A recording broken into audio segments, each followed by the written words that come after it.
Okay. Hello. Welcome to our next episode. This is episode 9, I think.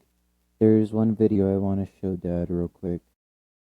If I can find it right via the Break Hard blog. So, what do you think about this video here? This is from the Break Hard blog. He's a pretty good NASCAR fan coverage guy. So, I will play his what he said today from about Denny Hamlin and Ross Chastain and Joey Logano sneaking into the round of 8. Round of 8.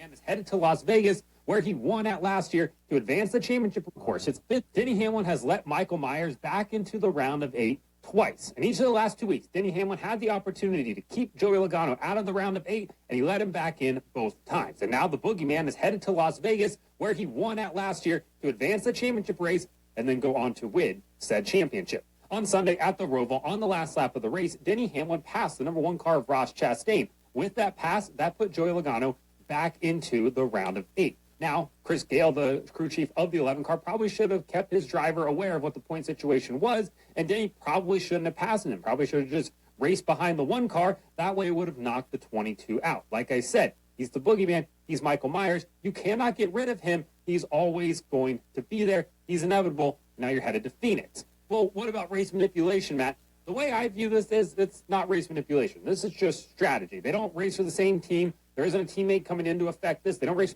I disagree. I think if you're doing anything other than your best, I think it's race manipulation. If you're trying to keep somebody out by passing somebody or not passing somebody when you can, I think it's race manipulation. So based on that, the little bit I heard there, it's the very, very end that bothers me. When he talks about, keeping somebody in versus taking, doing something to keep somebody out. So what are your thoughts based on what he said? I mean, I don't see it as race manipulation. I kind of agree with Matt here. I like the I see it, kind of being both ways, but Denny didn't know the points. I'm pretty sure if Denny knew the point situation, I don't know what Denny would have done there. I don't see it as race manipulation because in that case, that gets Ross in and it kicks Joey out because Joey didn't beat him in the race. But I can see it going either ways. Do you want to hear the second half of this video? Yeah, let's finish it. That we can get the full context. Race manipulation, Matt. The way I view this is it's not race manipulation. This is just strategy. They don't race for the same team. There isn't a teammate coming in to affect this. They don't race for the same OEM. It's just Hamlin deciding not to pass the 1 car of Ross Chastain and riding behind him. I think that's perfectly acceptable. It's not like what we saw with Cole Custer pulling over to let one of his teammates by. It's not even as bad as 2014 when Ryan Newman shipped Kyle Larson so that he could advance to the championship race over Jeff Gordon. Race manipulation, right? He intentionally wrecked somebody to be able to advance. So I don't view it as that. Then you throw in the finish last week at Kansas when Denny puts his own car, Bubba Wallace, into the wall. That allowed Joey Logano back in instead of being 8 points. Hold on. What is the difference of shipping somebody or not shipping somebody in 2014, how that is race manipulation, versus Chastain dumping the 11 because he needed the point at the end of the Roval in order. Okay, Chastain didn't mean to dump the 11 though. He came in very hot in that last turn. See, but, I think he did, and I think he admitted to it because he said at the end of the race, he said, "I would be mad too if I did what I did. If I'm Denny, I'm mad." We got more? Yeah, we got a little. Okay. It's below the cutoff coming out of that race if Bubba wins. He is then 13 points above the cutoff because Chase Elliott won. Again, Denny lets him back in here. But having said all of that, if Daniel Suarez just passes Joey Logano at the end of stage 2 to take away a stage point from Joey Logano, none of this matters. Ross Chastain would have advanced at that point. But hey, Daniel doesn't have a contract with Trackhouse next year. Why is he going to help out his teammates now? Denny Hamlin. Yeah, that's interesting because currently the 99 of Suarez and the 1 of Chastain are teammates. Here's what we're talking about. At the end of the Roval, actually through most of the race, pretty much all of the spots were secure. Shane Van Gisbergen in the 88 for Trackhouse Racing was going to win that race. And I think he ended up winning the race by like 16, 18 seconds, close to 20 seconds. 15.1 seconds. So 16 seconds. So what that meant was Larson had locked himself in just by points. Most people had locked themselves in by points, as a matter of fact. Larson was one of the first. Blaney and Elliott were locked in by nature of their wins at New Hampshire and Kansas, respectively. So there was a race within a race, and I've got a lot to say about this. There was a race within a race, and that race was around the cut line, because the Charlotte Roval, as we've talked about the past couple weeks, is a cutoff race, meaning that as far as championship contenders go, they are cutting the field from 12 to 8. So now, at the round of 8, the championship field has been cut in half from 16 to 8. So around this cutoff line, 8 to 9 was a battle within the race between the one of Ross Chastain out of the Trackhouse Racing stable and the defending champion, Joey Logano, in the 22 out of Penske. And literally it was within 5 points, 9 points, 1 point. They're swapping. One pits and the other takes a lead. Then the other pits on strategy and it flips. And because Shane Van Gisbergen had such a lead, the race is over, but there's still like a lap and a half of racing going on between essentially the 22 of Logano and the 1 of Ross Chastain, even though they weren't physically racing each other on the track. So they're coming to the checkered, and I think, what is it that Chastain needs? 1 point, and right in front of him is Denny Hamlin. Hamlin says he had no clue what was going on. I believe him. He said if he would have known, also for Denny Hamlin, people went back, looked at the in-car, looked at the radio. The spotter and Denny's crew chief didn't say anything the last 2 laps of the race. So Denny was not aware of the situation. Denny came out to say that in his podcast and after the race, in his interview after the race, and NASCAR even posted the quote. He said, "I was not aware of the point situation." Yeah, and I believe him. He said maybe had I known, I would have done something different. Don't know what that something different is. I think he would have let Chastain still beat him, even though, because I don't. The 11 was just an innocent bystander there at the end. You can tell. Even Ross said, "I didn't mean to pick him in that. He was just an innocent bystander to that wreck there at the end." Because I watched the last lap, Chastain came into that last chicane pretty hot, hit the curb that they have right there in the grass.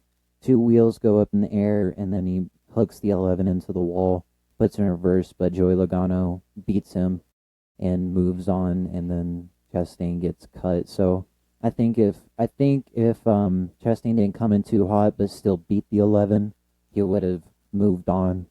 But yeah, I just think it was a little too aggressive of a move by Ross Chastain, because doesn't he have a history of being a little bit aggressive at times, especially when he's in a point situation? He does, but I think that's really calmed down a lot as far as, he's concerned, as far as Chastain is concerned, and I give him credit for that.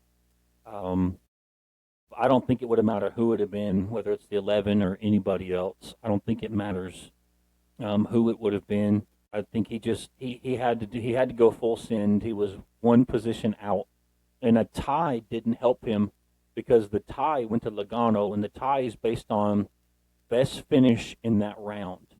So of the 3 races, whichever driver has the best finish, if there's a tie between you and that other driver, whichever driver has the best finish in one of the other 3 races, that's the driver that advances, because that's the driver that performed best in that particular round of the playoffs.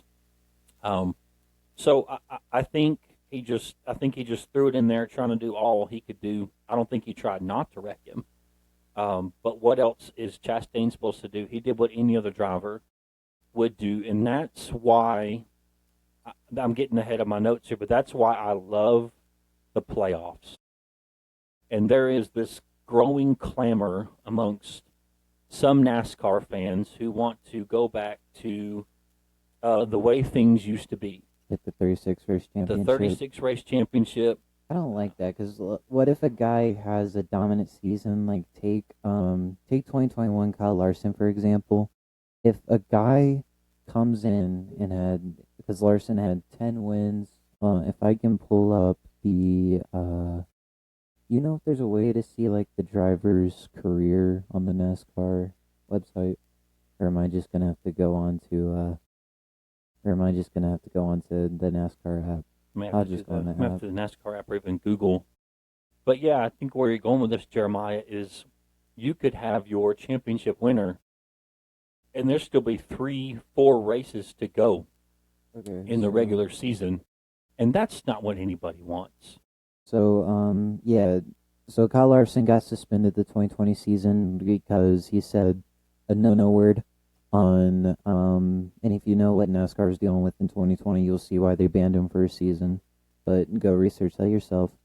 But anyways, in 2021, the year Kyle Larson won the championship, in 36 races, Kyle Larson had 10 wins, 20 top fives. He finished on the lead lap 31 times, led 2,581 laps of 9,000 laps he ran that year. So, like, with the 36 race championship, if a guy has a season like that, he's the champion by what realistically would probably be the round of 8. So, it's the same way, like, in the Xfinity Series. If they were doing the Xfinity Series, Connor Zilisch would have been the champion in August. They already would have crowned him. So, like, what's the point of watching NASCAR for those last 3 months if your champion's crowned in August or September? And it's kind of the same right now in the Truck Series with Corey Hines. He's already locked into Phoenix based on the points that he's accrued in the dominant season. He would have been champion in July. He would have been crowned champion in July. So without the playoff system as currently stands, I'm not saying it's perfect. I'm not saying there maybe can't be tweaks. But trashing it and going back to something, I'm going to call it archaic, is not what NASCAR needs to do. And I hope, NASCAR will probably never hear this, but I hope that NASCAR will not just listen to a small segment of fans who are disgruntled and make their decision based off a small group. Now, maybe this group's bigger than I realize. I don't think so. And the fans, like, NASCAR fans, look, I love NASCAR, but the fans complain a lot. No matter what NASCAR does, the fans always find something to complain about, especially right now with the playoffs and them wanting to go back to the 36 races. I bet you if NASCAR were to do that, go back to the 36 race championship, fans are going to be bored by September or August and say, we want the playoffs back. Bring back the playoffs. Like I said, I think I've said this before. I'm not sure if on here or I know I've at least said it to Dad. My biggest problem with the playoffs is how they move on from round to round. I don't like how they reshuffle the order every round. I think I've said this to Dad because it just wasn't fair to some of the drivers. I think it kills their momentum at times because Bubba Wallace in the round of 16, I think I used this as an example before. Bubba Wallace in the round of 16, he was 4th in points going into the next round, going into the round of 12. We enter the round of 12, Bubba Wallace is below the cutoff line, which kind of killed his momentum a little bit. You could kind of see it on the track. So that was my biggest problem with the playoffs. But yeah, no doubt being above the cut line or below affects your psyche. It affects your strategy. That's for sure. Sorry, folks. That's our guest who we hope is going to be joining us here in just a few minutes, trying to get on. So thank you for bearing with us. And if you hear a weird deal on my microphone, I apologize for that as well. We're trying to figure out what that is. So if you know what that is and you can help us, I almost sound like a robot with reverb. So if you have any idea what that is, just maybe let us know. So yeah, bear with us, folks. Is he trying to get on? Okay, I think bear with us, folks. Has got it. Okay, in just a moment, folks. I think we're going to be joined by my brother and Jeremiah's obviously Jeremiah's uncle, Brent Lack. So we may table this NASCAR discussion just for a minute because Brent is here he comes. Brent is the Major League Baseball aficionado. There he is. joining us from his home, where his home is. Are you wearing a certain jersey? I don't know if he can hear us. It doesn't seem like he can. Hey, we can talk about him. But We can hear him. we can hear you, Uncle B. You can hear us. We can see you for sure. But yeah, while we're waiting on him and looking at his forehead, so again, when he gets here, we'll talk about Major League Baseball, and we can pick up Major League Baseball and NASCAR in just a minute. So How do I get on this? yeah, thing? exciting. And again, we can hear you now. I cannot hear you guys. Bear with us, folks. Thank you for your patience. We can hear you, Uncle B. I got you. All right. See ya. Can you hear us? Can you hear us? All right. Talk to us, brother. What's first? What are we talking about? I hate to jump in here. There he is. Hey, you're good, man. We were just talking NASCAR until you got on, and we wanted to give you as much time as you need to talk about Major League Baseball. So, folks, we will table the playoff discussion for NASCAR for just a few minutes, and we will talk Major League Baseball with Brent. Brent, first off, I have to ask you, are you wearing a certain jersey? I am. Come on, show it to the I world. figured you would appreciate Quack, it. quack, Yeah. quack, quack, quack. Captain. Charlie Conway, captain of the D5, the Mighty Ducks. I thought about wearing my DL jacket, but we get on here quickly. I think we should have to be in some kind of jersey when we're doing this show. We do. I told my wife, I told Meg, I said, I got to surprise Eric with this one.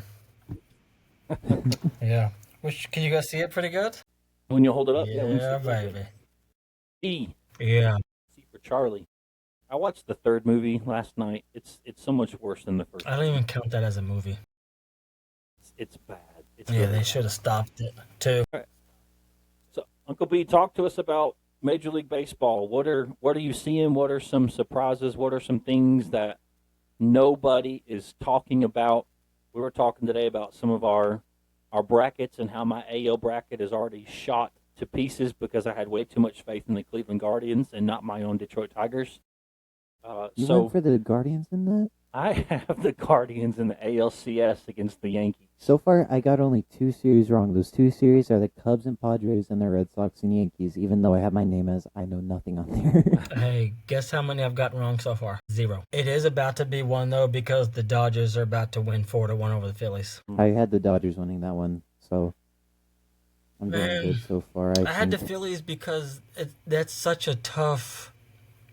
That's tough to pick. So I try to go by roster. I try to be like, okay, the Phillies have catcher JT Realmuto. Well, I the don't like that. Dodgers, they have Will Smith. He's injured, but he's coming back. And then, you go first base. Phillies have Bryce Harper. Dodgers have Freddie Hi, Freeman. baby. And so I try to do like that, and I was like, I think the Phillies have it. I think the Phillies can do it.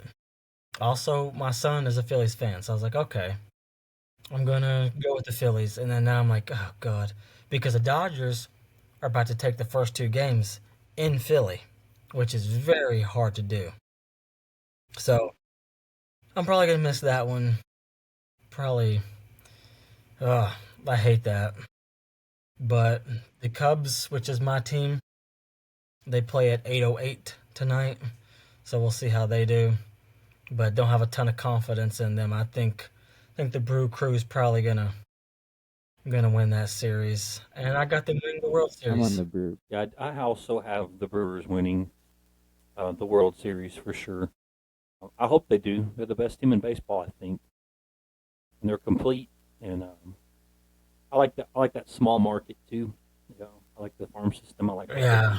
I like how they do it. And I think I was wrong on the AL side of my bracket. that's the thing, man. I was talking to my father-in-law before the playoffs even started. I was like, I really don't want to see the Yankees and Dodgers play again. Like, I want to see the small market teams, the teams that aren't there all the time. So I went Seattle, playing the Brewers in the World Series, Brewers winning it. But That's what I had to. for some reason, Detroit is really trying to mess things up for me. I did pick them in the first round, but I'm like, all right, guys, we can lose the second round. We're good. You've overachieved. Because they were the 6th seed. The Guardians were the 3 seed. So it's like, all right, guys. Which I am happy I picked that one right because only me and Jer had that one right. Yeah, I thought there was no way, based on the way the Tigers had played with the, it's been chronicled with the lead they gave away in their division. I thought there's no way that the Tigers could win that series, and they did. Now my heart is really really happy, but my brain said there's no way with the way that Cleveland closed and the way that Detroit kind of collapsed. Now you can say, injuries and different things like that. That's for sure. But one of the things I did when I was looking at the brackets, because I'm not as up on Major League Baseball as you two are, I tried to look at who's playing well now.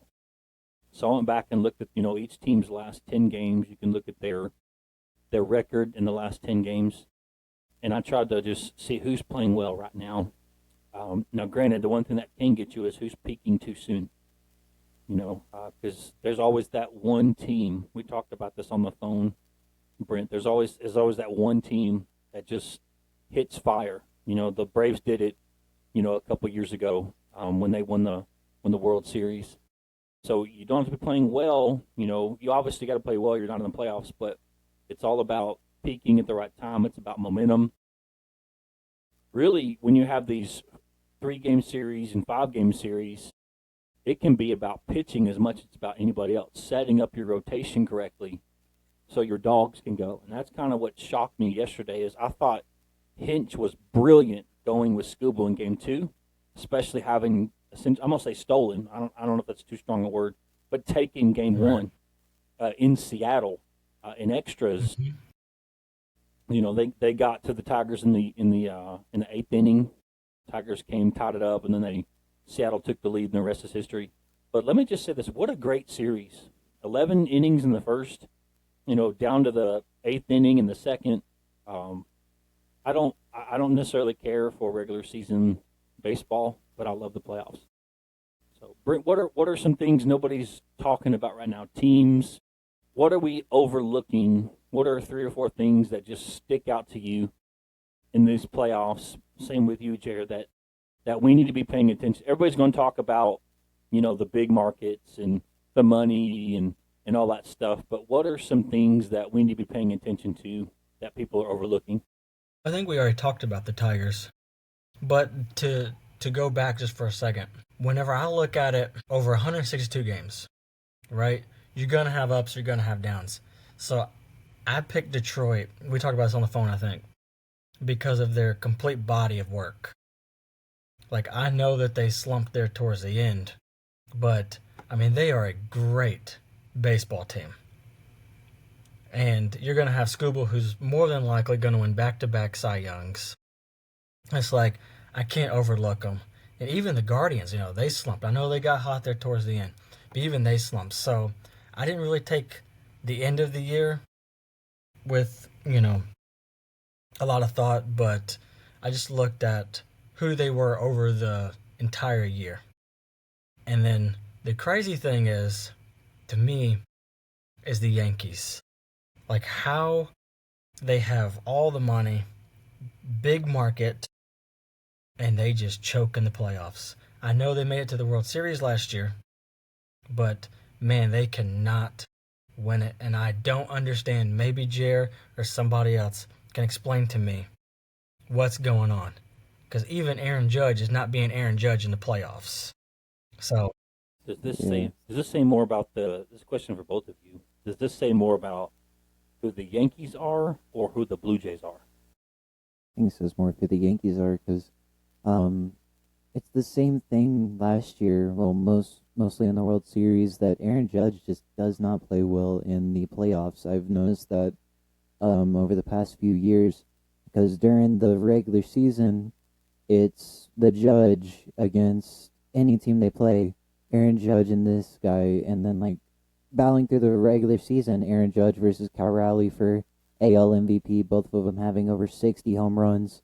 And then the playoffs start, and I haven't really been paying attention to the Mariners much, but Aaron Judge has been non-existent in the in the playoffs in that first round against Boston. It was mostly Jazz Chisholm and other guys getting it done, but not so much of Aaron Judge. Another thing is you look at Max Fried, right? He was 11-1 when he pitched after the Yankees lost, and the Blue Jays lit him up yesterday. But you also look at Max Fried's record in the playoffs. It's terrible. So I just think big moments, these big names for whatever reason, psychology, don't know. Please somebody tell me. But they do not perform. Now, he did perform for Atlanta in 21 when they won it, okay? And he's a great pitcher. But, man, he is struggling in the playoffs. Do you think some of that? Well, this is a question for both of y'all. Do you guys think that could be a little bit of pressure? Pressure's probably getting to them in the big moments because, of course, in the regular season, they were the best players in these times, and there's more eyes on these guys than there would be in a maybe, I don't know, Friday night close game against Boston during the regular season. There's more eyes on them here in the playoffs. So do you think pressure could be getting to them as well? I think so. I think you hit it best. You know, when you're playing a 162 game season, you always have that next game. That makes sense. But when you're in the playoffs, if you lose this particular series, there is no next series. You know, and people respond to pressure in different ways. You know, Joey Logano says pressure is a privilege, but there are others that say, you know, they may not say it, but they can't necessarily rise to that moment. So what do you think, Uncle B? I think they should be used to the pressure. I mean, you play for the Yankees. You play in those fans, and it's World Series or bust. So it's like you live and you play every day for those fans and that organization. How are you not already used to the pressure? So I really don't know. I do think it's pressure, but because again, it's World Series or bust. But it's like you should already feel that. You should already know that. So what's the issue now? Some of it probably be management, maybe. Of course, I don't know baseball like Uncle B does, so could it also be a little bit of management as well, like pressures maybe getting to the manager? I don't know, because Aaron Boone, I mean, he played for the Yankees. He won a World Series with the Yankees. I mean, the famous home run that he hit that won him that game, right? So I know. I think he's used to it. I think it's just the managers can only do so much. You know, managers manage the team, but they're not psychiatrists. So I don't know. And the crazy thing is as stacked as that team is, they have playoff experience. So at what point are you going to be like, I need to figure this out and be ready to play? I don't know, but I know that a lot of people had the Yankees probably going to the World Series, but they might get swept by the Blue Jays. Didn't Toronto drop 11 on them the other day? Yeah. I mean, it's not even been close. Like, the Blue Jays have been jumping on them in, like, the first few innings, and the game's been over before the fifth inning in every game. You go back and watch. Before the fifth inning, it's over. I've seen where Vlad Guerrero has been slugging this series away so far. Like, I think in the last game he had a grand slam in the fourth inning, I think. Yeah, and then, like, in game one, he had another home run or another big hit that brought in more runs. So Blue Jays have also been playing extremely well as also, because during those games I've been getting a buzz from Bleacher Report and ESPN. All of them have said Vladimir Guerrero Jr., Vlad Jr. with a home run, Vlad Guerrero with a big hit. So I think the Yankees also got a little bit of bad luck playing a very hot Blue Jays team right now that's coming off rest. You want to know what's crazy? Is the Blue Jays are doing this without Bo Bichette, their shortstop. Mm-hmm. That's one name Think I've been about looking that. for. I didn't know he was hurt. He's on the IR. Yeah. So it's like, I don't know. So I actually picked Seattle to beat the Blue Jays to go to the World Series. And I'm thinking it was probably a mistake. I wish I agree with you. wish That's I what could I change did as that well. now. Because you got But let me ask you this, Uncle B. We talk about these franchises that build through, let's call it the right Mhm. way. They build through their farm system. They don't mortgage the future by having $1 billion worth of Mhm. spending. So I see Toronto like that. Didn't Vlad Jr. come up Mhm. through their Mhm. system? You know, I can't think of any big splashes they've made. Um, so I think it's interesting, like the difference that you're seeing in these big money, big market, big spending, how they seem to be struggling a little bit, you know, versus teams like, the Blue Jays and the Brewers, who don't have that dude, haven't made that big splash, so they still have a future.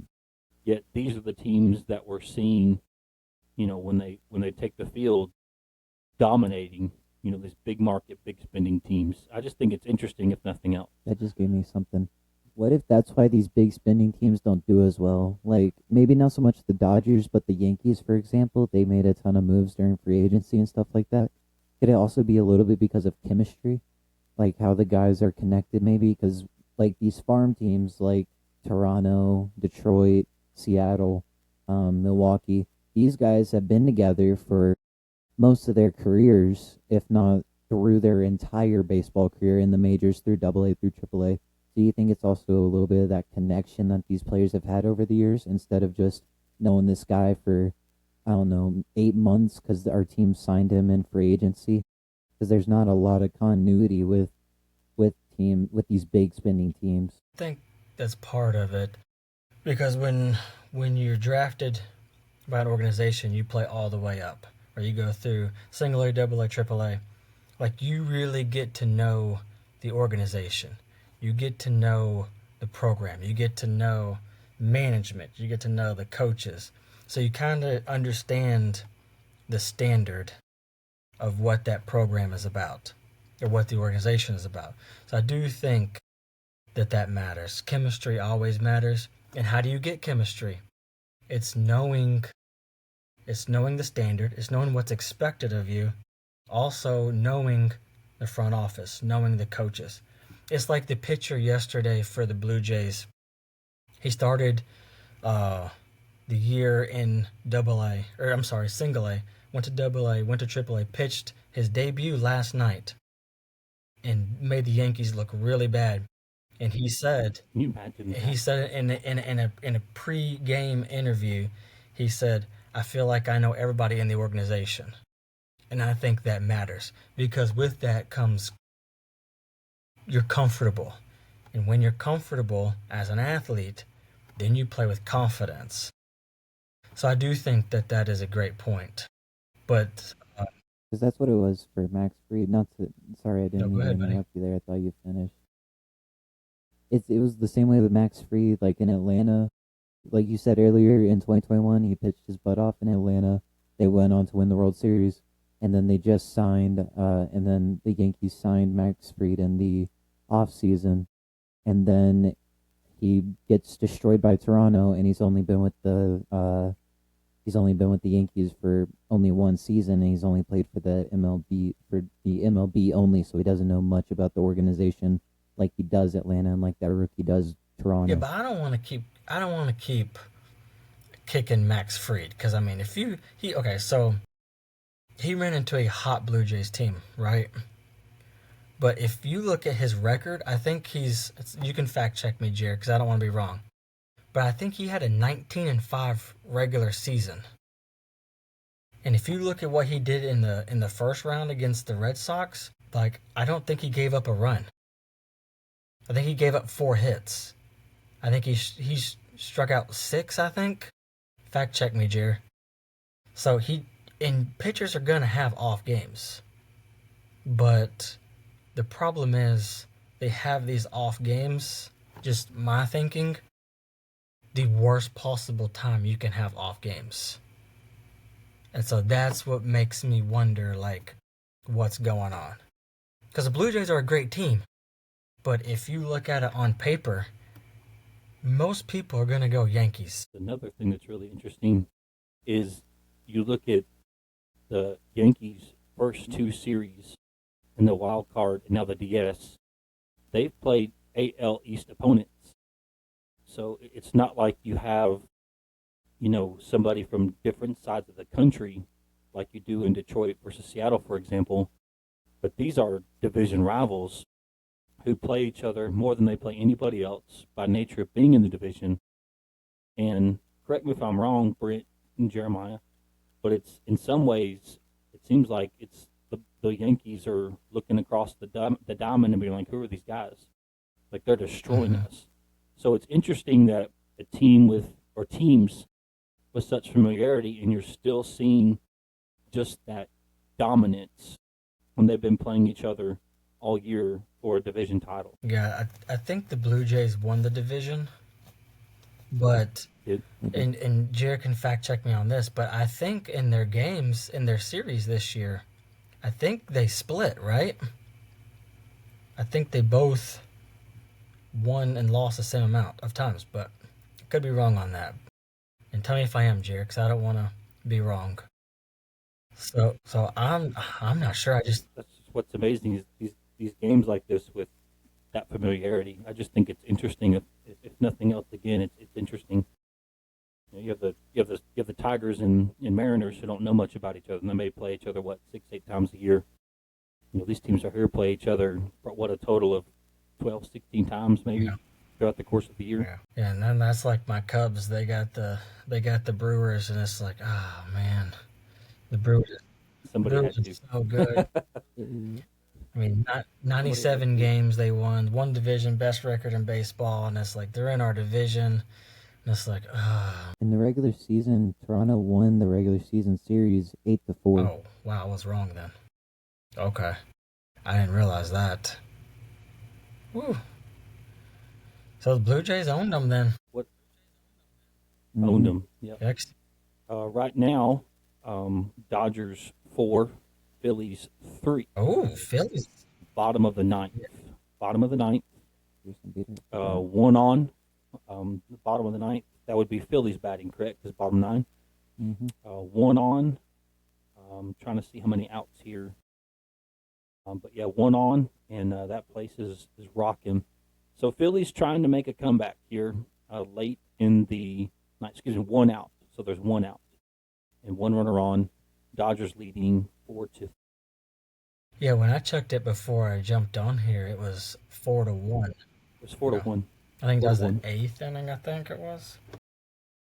So I was like, Bottom 9. So Oh, Phillies fighting for their life. looks like Harrison Bader got on too. Bader single to left, Stott Yeah. to second. 2 on now. So the go-ahead run is at first. yeah. Tying runs at second in scoring position, Max Kepler's up. He has a triple. and the go-ahead run is at first. And Phillies have a chance to walk this off, Uncle B. Oh, that'd be wonderful. Because you cannot go to LA down 0-2. You will get swept. I mean, the Dodgers have to be happy to walk out of there with a split. For sure. Because you essentially take home For field sure. back when you get that split. Tigers are in the same boat, as it were, coming back and can win it in Detroit. There's only one way this goes back to Seattle. So Seattle wins both these games, best of 3. So is it a 5 5, series? yeah. So first It's to 3. 5. Yeah, so that 4th game could be a winner take all, right? My math is mathing. What else are we seeing in these Major League Baseball playoffs that maybe nobody's talking about, guys? What's got your eye? What's exciting? I tell you, I'm excited about how good the games have been, Because you look at the wild card, only the Dodgers swept. All the other ones went to, the deciding third game. We talked about the 11-inning Detroit win.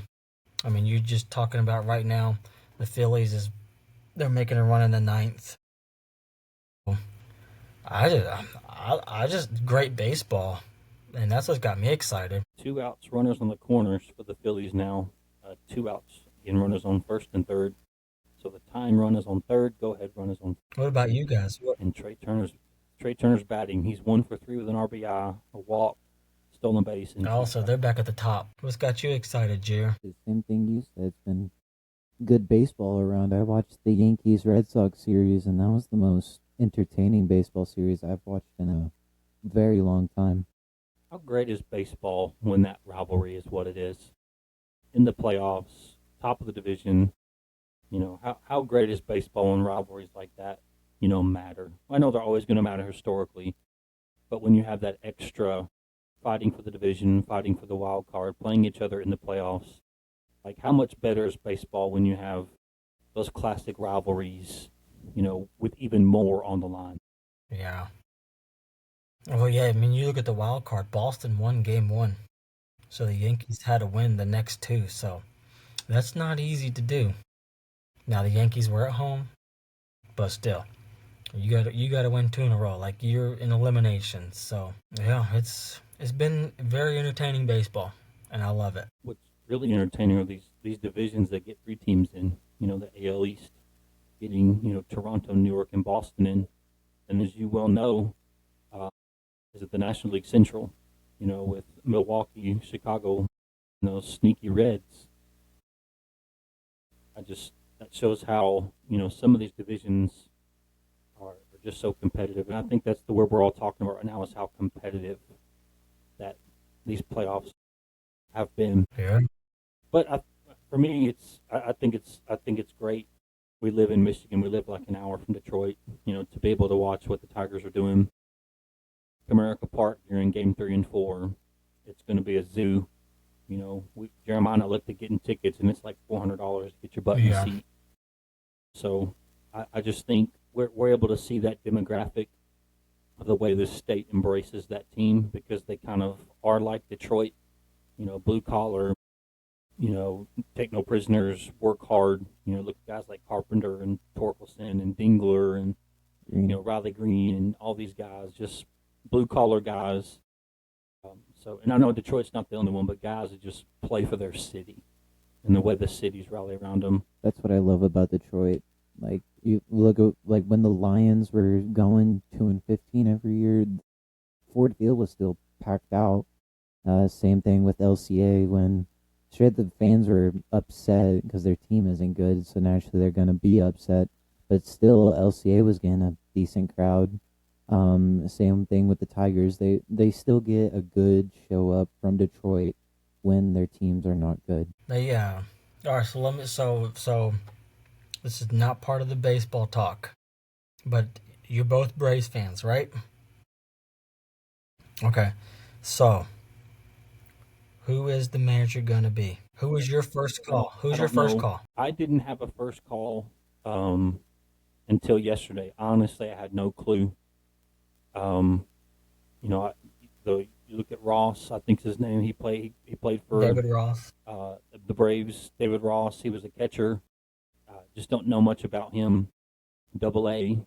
Erickson or Anthopoulos has just kept it really close to his vest. Jeremiah has mentioned that the manager of the Tennessee Volunteers Sonny Vitello has perhaps would there be some interest there. I think there's going to be a lot of interest. I think there should be a lot of interest because the Braves are good. Mm-hmm. They have a young team, and their nucleus is locked up forever. But last night I was talking to you on the phone, Uncle B, and you mentioned a name for whatever reason that the Rangers let go, Bruce Bochy.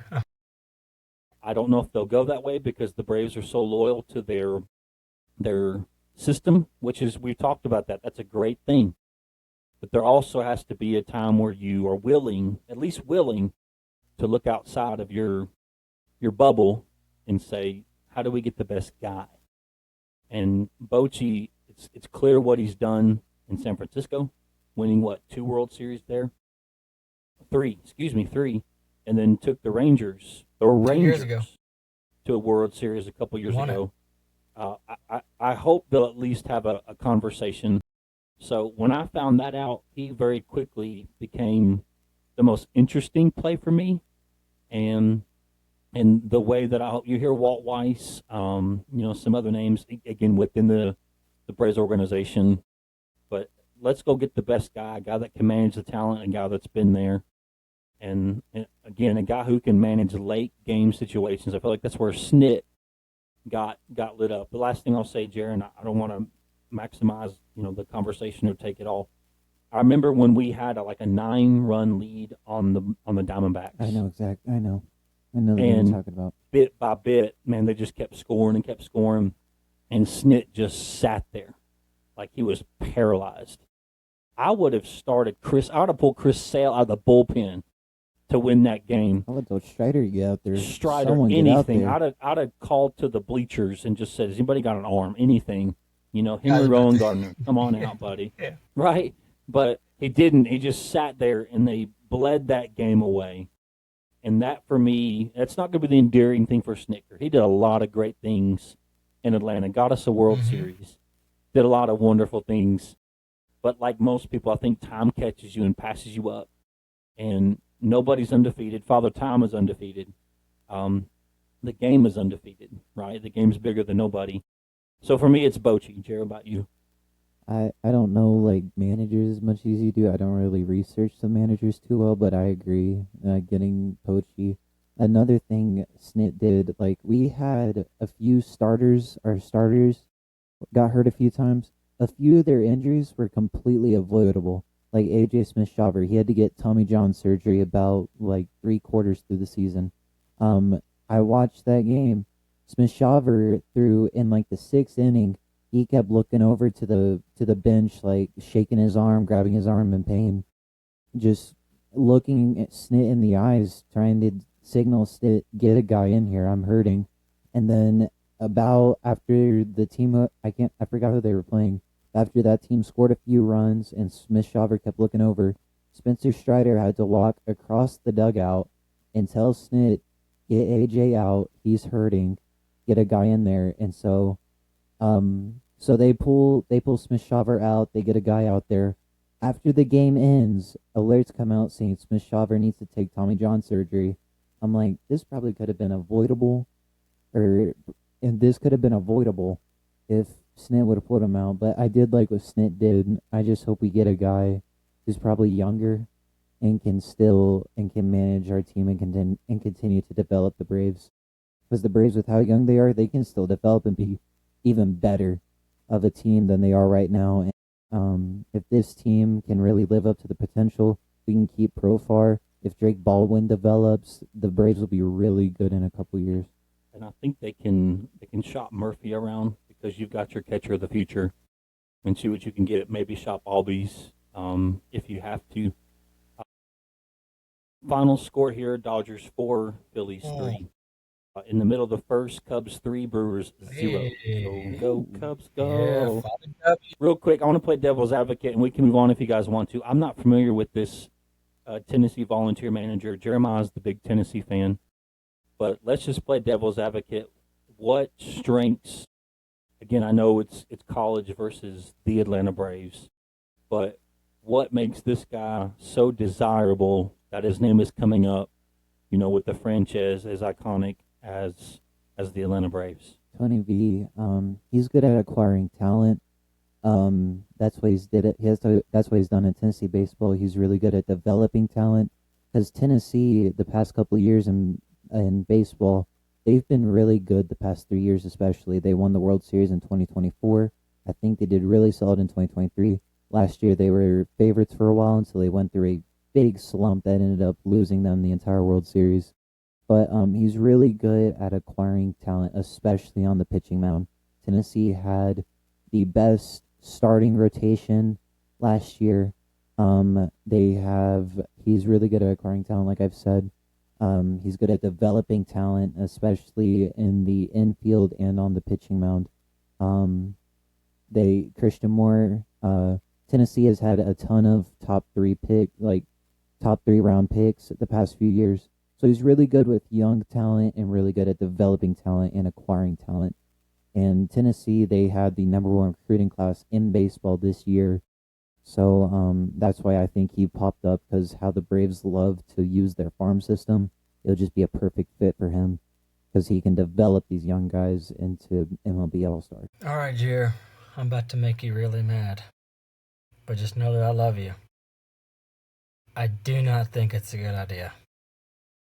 With no MLB experience, you're going to go to the Braves. That's the thing. That's the thing that stood out to me was, if we're going to get him, as he doesn't have any MLB experience, he's only been in the college experience. So that's why I thought, when I saw it was just a rumor, I was like, the Braves probably shouldn't do that because of what you just said.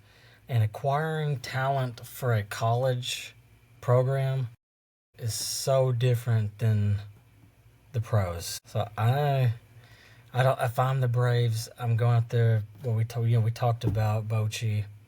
Another unpopular thought or opinion is what's AJ Hinch, the manager for the Tigers. What's he? Maybe him, right? Look what he did at Detroit. That's huge. So I mean, there's some big names out there, and I think that because of who the Braves have, talent-wise, and how young they are, I think there's a lot of good managers that would love to sign on to that. I agree, and I was kind of playing devil's advocate about the Tennessee. I think he'd be crazy to leave, in my own opinion. Not saying he'd entertain it, but I think he'd be crazy. That's the first to thing leave. I said when I saw that post. Like I saw Tony V's rumored to be talking with the Braves. I'm like, Tony V's not leaving No. Tennessee. He's not leaving that He program. would be crazy to leave Tennessee. Yeah. Here's another name you see tossed around is the great number 10 Chipper Jones, and in my mind, and He's I just a think hitting Chipper coach. might have said as much, but if he goes right now, he is like the king of Atlanta Braves royalty. When you think about the Braves, he might not be the guy you think about, but he's on the Mount Rushmore of the Braves. I don't know what you guys think about that. He's up there. He's one of the guys you think about when you think about the Atlanta Braves. What he did, switch hitting both sides of the plate, what he did coming up, winning a World Series in '95, moving around the infield, playing third base, all he does for the franchise now, Hall of Famer. Again, what he's done from both sides of the plate, which is unbelievably difficult, the longevity he did it with one program. If he were to go and manage the Braves and for whatever reason was not successful, I don't think it's worth it. I don't think it's smart. But that is another name that you hear kind of Braves fans and bloggers and things like that, social media talking about, and I just don't think that's something that the Braves should be. I don't think they should put Chipper in that position, and I don't think Chipper should put himself in that position. Just keep being Chipper, keep helping, keep rallying the guys, keep hitting coach, and all those things. Sorry, Jer. He needs a hitting coach, I think. I don't know if he's official, but I know he helped get. I think it was Harris. I think he helped get Harris out of a slump. I think it was Chipper. Don't quote me, but I think it was Chipper that played a part in giving him some pointers to get him out of that slump that he was in the middle of the year. And as you know, towards the end of the year, very few people were hitting the ball as well as Michael Harris III. People had him as like top 15 players in the second half of baseball. Yeah. Like they have him in top 15 best players in baseball. After, isn't it crazy how fans are? Just a few months earlier, cut him, send him down, whatever. Like you said, it's 162 games, Brent. You're going to slump longer if you make the playoffs. Close to 200 games if you win the World Series, and it goes the length, the distance. That's a lot of time to make, and I think baseball, without question, it's not even close, is the hardest sport to play. There are so many things within the game that most people don't even realize, like the cutoff guy, like positions and situations, and right on right and left on left, and all those matchups. Like it is like a chess game inside of a chess game, and it's why it's the beautiful game, man. It's America's pastime. That's one of the reasons Michael Harris never got sent down is because of his defense. I don't know if you've watched some of it, Uncle Brent, but Michael Harris, some people have had him as one of the best defensive center fielders in the league, if not the best defensive center fielder. I think that's the only reason he didn't get sent down from the hitting slump is just because of how good he is defensively. And that just made me think about that when you were saying send him down and all that, because his hitting was so bad. Yeah, that depends on the coach's philosophy. Like there are some people that will take defense over offense, especially if they're surrounded by really good hitters. But then there's the other part of it is if you can't hit, you can't play.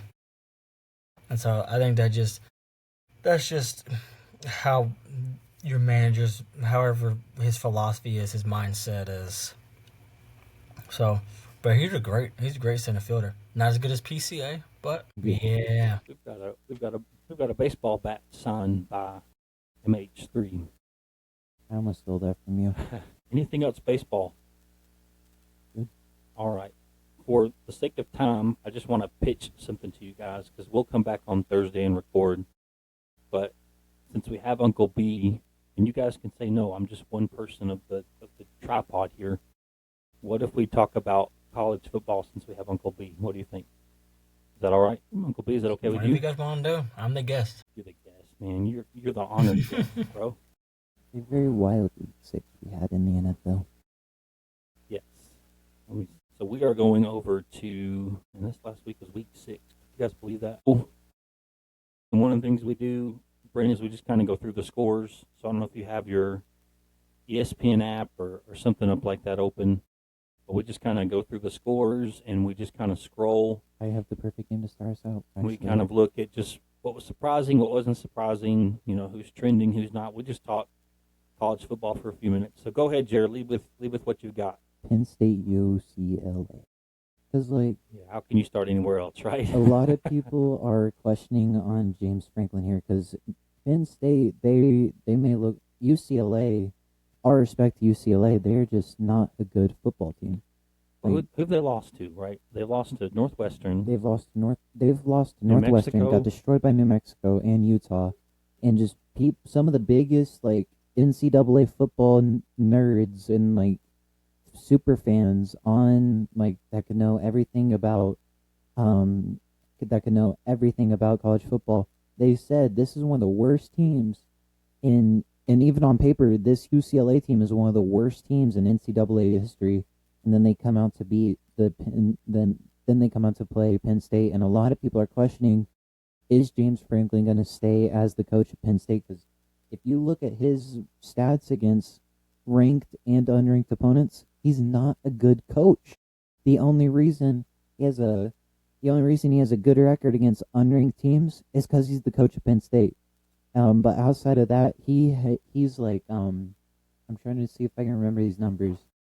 He's 5-15 against ranked opponents, and he's 1-10 against top 5 teams. He's only won one game against the top 5 team in his entire time at Penn State. So a lot of people are questioning: is James Franklin going to stay as the head coach of Penn State for a while? What are y'all's thoughts on UCLA beating Penn State in front of 45 fans? Go ahead, B. That was the biggest shocker because I think we talked about before. UCLA was not going to win a game this year. And then Penn State goes, and if you look at that game, I think it was at one point it was 24-7 UCLA. Is that right? Mm-hmm. So the score was not as close as what it ended up being. But yeah, that's the shocker. And also, if you look at Nico, he played a pretty good game.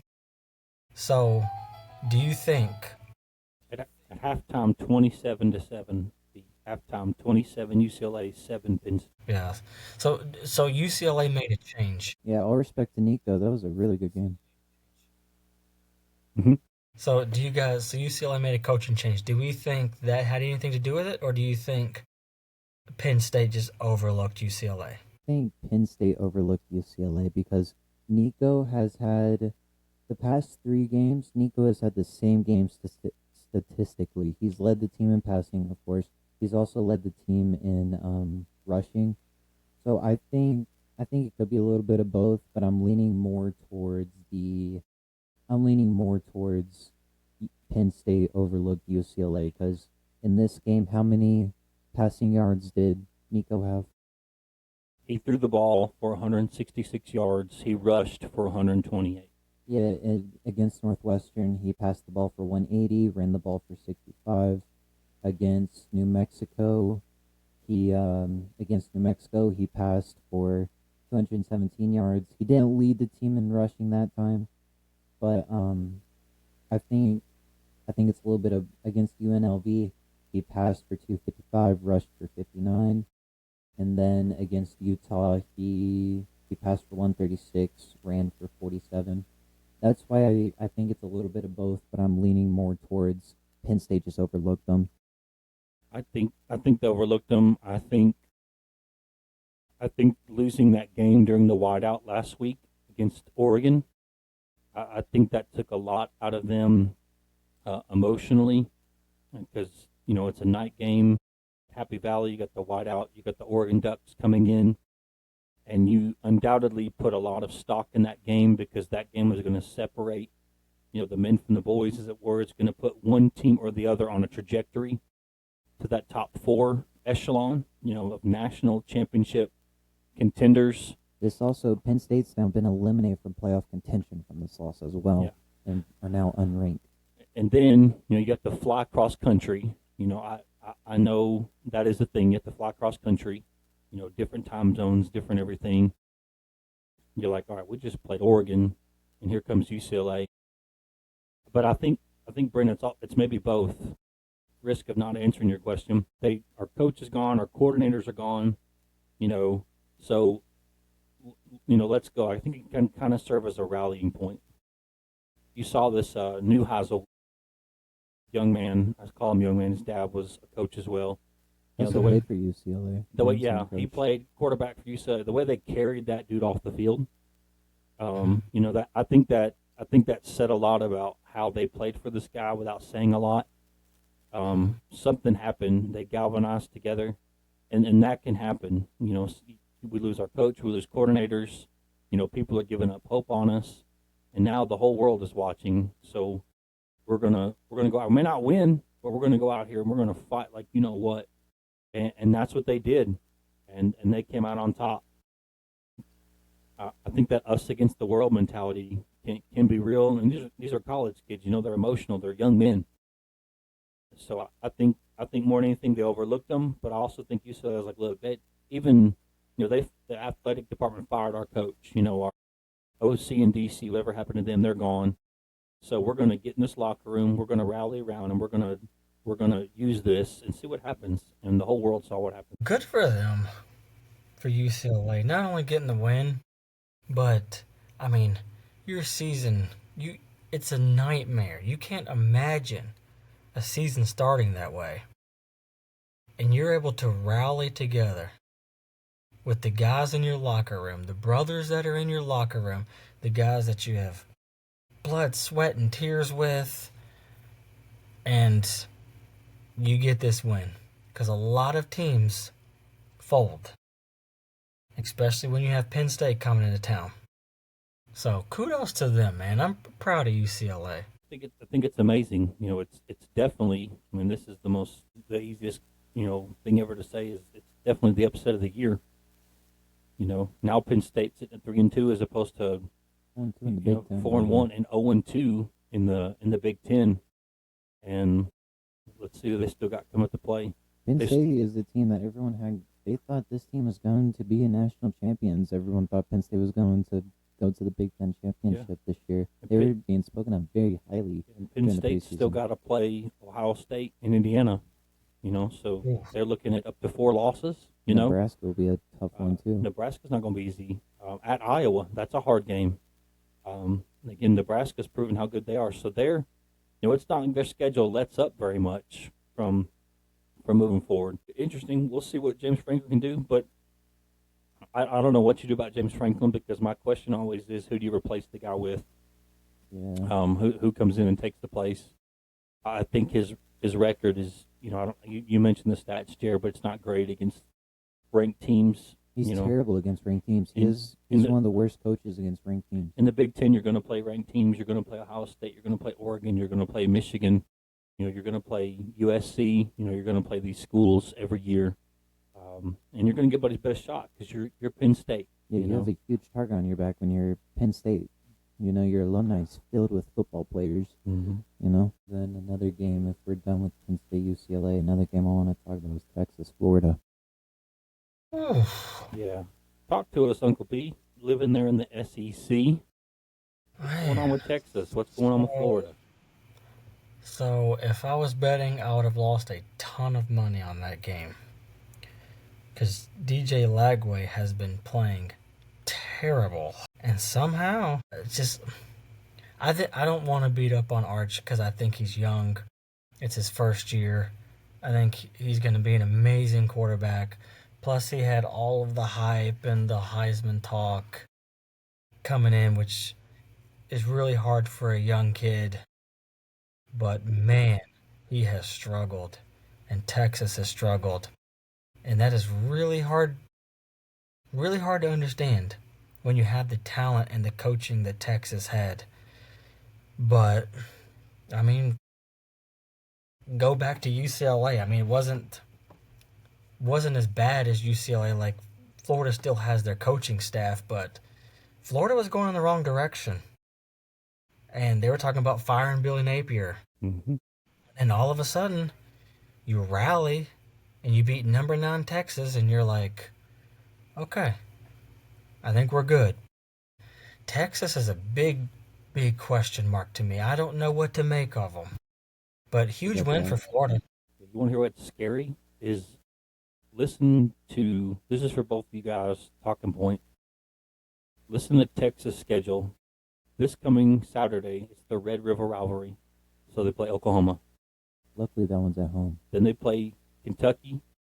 Then they play Mississippi State, who is good, right? Then they play Vanderbilt. And, you know, they're good. Then they're at Georgia. Then against Arkansas. Then they close the year against Texas A&M. So they have a lot of work to do. Right now, you're 0-1 in the SEC, 3-2 overall. You're ranked 1 coming in the year. Now you're unranked. Sorry, Jared. I'm seeing 3 to maybe 4 losses in the second half. I'm seeing them right now with how they've played the past few weeks. I'm seeing a lost Oklahoma. I see them beating Kentucky.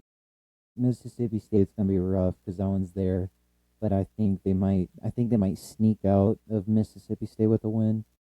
Then they play Vanderbilt. I think the only reason they would beat Vanderbilt is because that game is in Texas. They lose to Georgia. I think they'll also sneak out with a win against Arkansas at home, and then they're losing to A&M. So that gives you 4 additional losses. So what are you looking at right now? 6-6? Texas, is that right? Yeah, if they lose 4 more, that's 6 losses. 6. So can you imagine Texas going 6-6? You started the year ranked first, They went to what? and everybody thought Arch Manning was going to be the Heisman Trophy winner? That's tough. Well, so I don't know if you guys remember, but who did I pick to be my national champions this year? Oregon. Yeah, Oregon. No. Didn't all 3 of us choose Oregon? Did you pick Oregon? No, I didn't pick Oregon. Who'd you pick? I picked the Miami Hurricanes. Oh, yeah. Okay, yep. And man, yeah, go ahead. they beat Florida State. They And- did. And that game wasn't as close as the score, I think. No, because I just pulled it up, and Florida State scored 19 in the fourth quarter. Now, does that concern you? Or is that No. just desperation? What is your thought No, there, giving up it's- 19 points in the fourth quarter? That's just who you played in the fourth quarter. When you have a lead, you kind of play your second and third string guys, and Florida State's still more than likely playing their top guys. So it's just one of those things. You know, what do you call it? Garbage time, I Mhm. guess. So I don't read anything into that. Because if you look at the first 3 quarters, it wasn't even a game. I agree. Look, it's not like Miami's played cupcake schedule. You know, Notre Dame, South Florida, Florida State.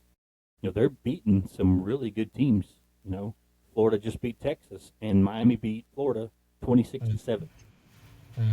Again, ranked South Florida, you beat them 49-12. You know, Notre Dame coming off a national championship appearance beat them 27-24. I think it was Booger McFarland on ESPN, and I agree with him. I think Miami might be the most complete team as far as defense, offense, special teams, coaching, quarterback play, the whole 9 yards in the country. Yeah. And having Beck under center with all he's been through, the wars in Georgia, to be able to look at that dude in the huddle when things are not going well, it's got to help your psyche and it's got to help your team. That was the next thing I was going to say.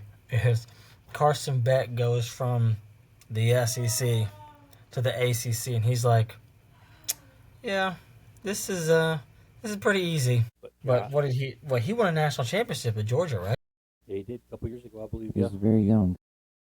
And what did he win? 2 SEC championships, right? So he goes to Miami, and he's like, "I'm proven." And when you have somebody like that, that can show the ring, they'll follow you. So it's a easy. It was, to me. It seems like it was just smooth. I think, and correct me if I'm wrong, I think right now, I think there are two teams that are kind of separate themselves. I think it's Oregon, and I think it's Miami. I've not really seen Ohio State play anybody really recently. I've not looked at the rankings, but I think you're starting to see those two teams create a little bit of separation from the rest of the pack. That's just my thought. Might be a hot take, but that's kind of my thoughts on the matter. I kind of agree with you. I haven't seen anyone be playing really better than Miami and Oregon right now. I guess another team making noise, probably Ole Miss. Their offense has looked dangerous recently, but I agree with you. The two teams that just look complete on both sides of the ball and they're pulling away is probably Miami, Oregon. Let me throw this out there because I'm an SEC guy. Mm-hmm. Okay, I know Alabama got stomped by Florida State, but if you look at who they've played and who they've beat since then, and how they've looked, watch out. I agree with that.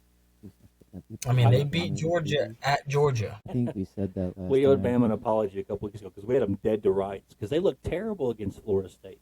Awful. They did. But rolling They did. again, I still think the two teams I mentioned are head and shoulders above. But your point is well taken, Brent. When you roll into Athens and beat the Dogs between the hedges for the first time, they've lost their since 19. You cannot ignore that. That's You not the just can't. 33-game home streak You there. just can't ignore that. So yeah, great point. But here's the thing: when Alabama's going into that Florida State game, okay, I think everybody's overreacting to that game, especially now, because we were thinking Florida State, the 2-10 Florida State team. They're not that same 2-10 team, so I think that got everybody going crazy because we didn't realize how good Florida State is. And you can say the same thing about Bama. You know, they thought last year they should have, been in the playoff, and they weren't. They had a chance to prove they should have been in the playoff, but got beat by a very maligned Michigan team, very injured Michigan team with literally nobody throw the ball forward as far as a quarterback. Their fifth-string quarterback. Lose that game, and then, step on the national stage game one against, to your point, Brent, that Florida State team that has to prove we're not 2-10. Well, that's not who we are.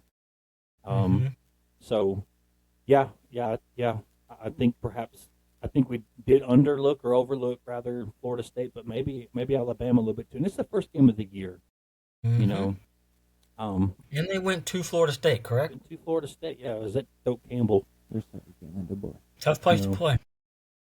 Yeah, all that to say is we have publicly apologized to Alabama because I was on the overreaction train. I can't believe words coming out of my mouth, but I did like Alabama this week. I'm glad they beat Vanderbilt. It got Vanderbilt to kind of shut up a little bit because I don't know if you guys, but I thought Vanderbilt was starting to get a little annoying with all the talking they were doing because Clark Lee and Diego Pavia were going around saying, we can beat these teams. We can beat Alabama. We can beat Georgia. We can beat Tennessee. Vanderbilt's going to win the SEC this year.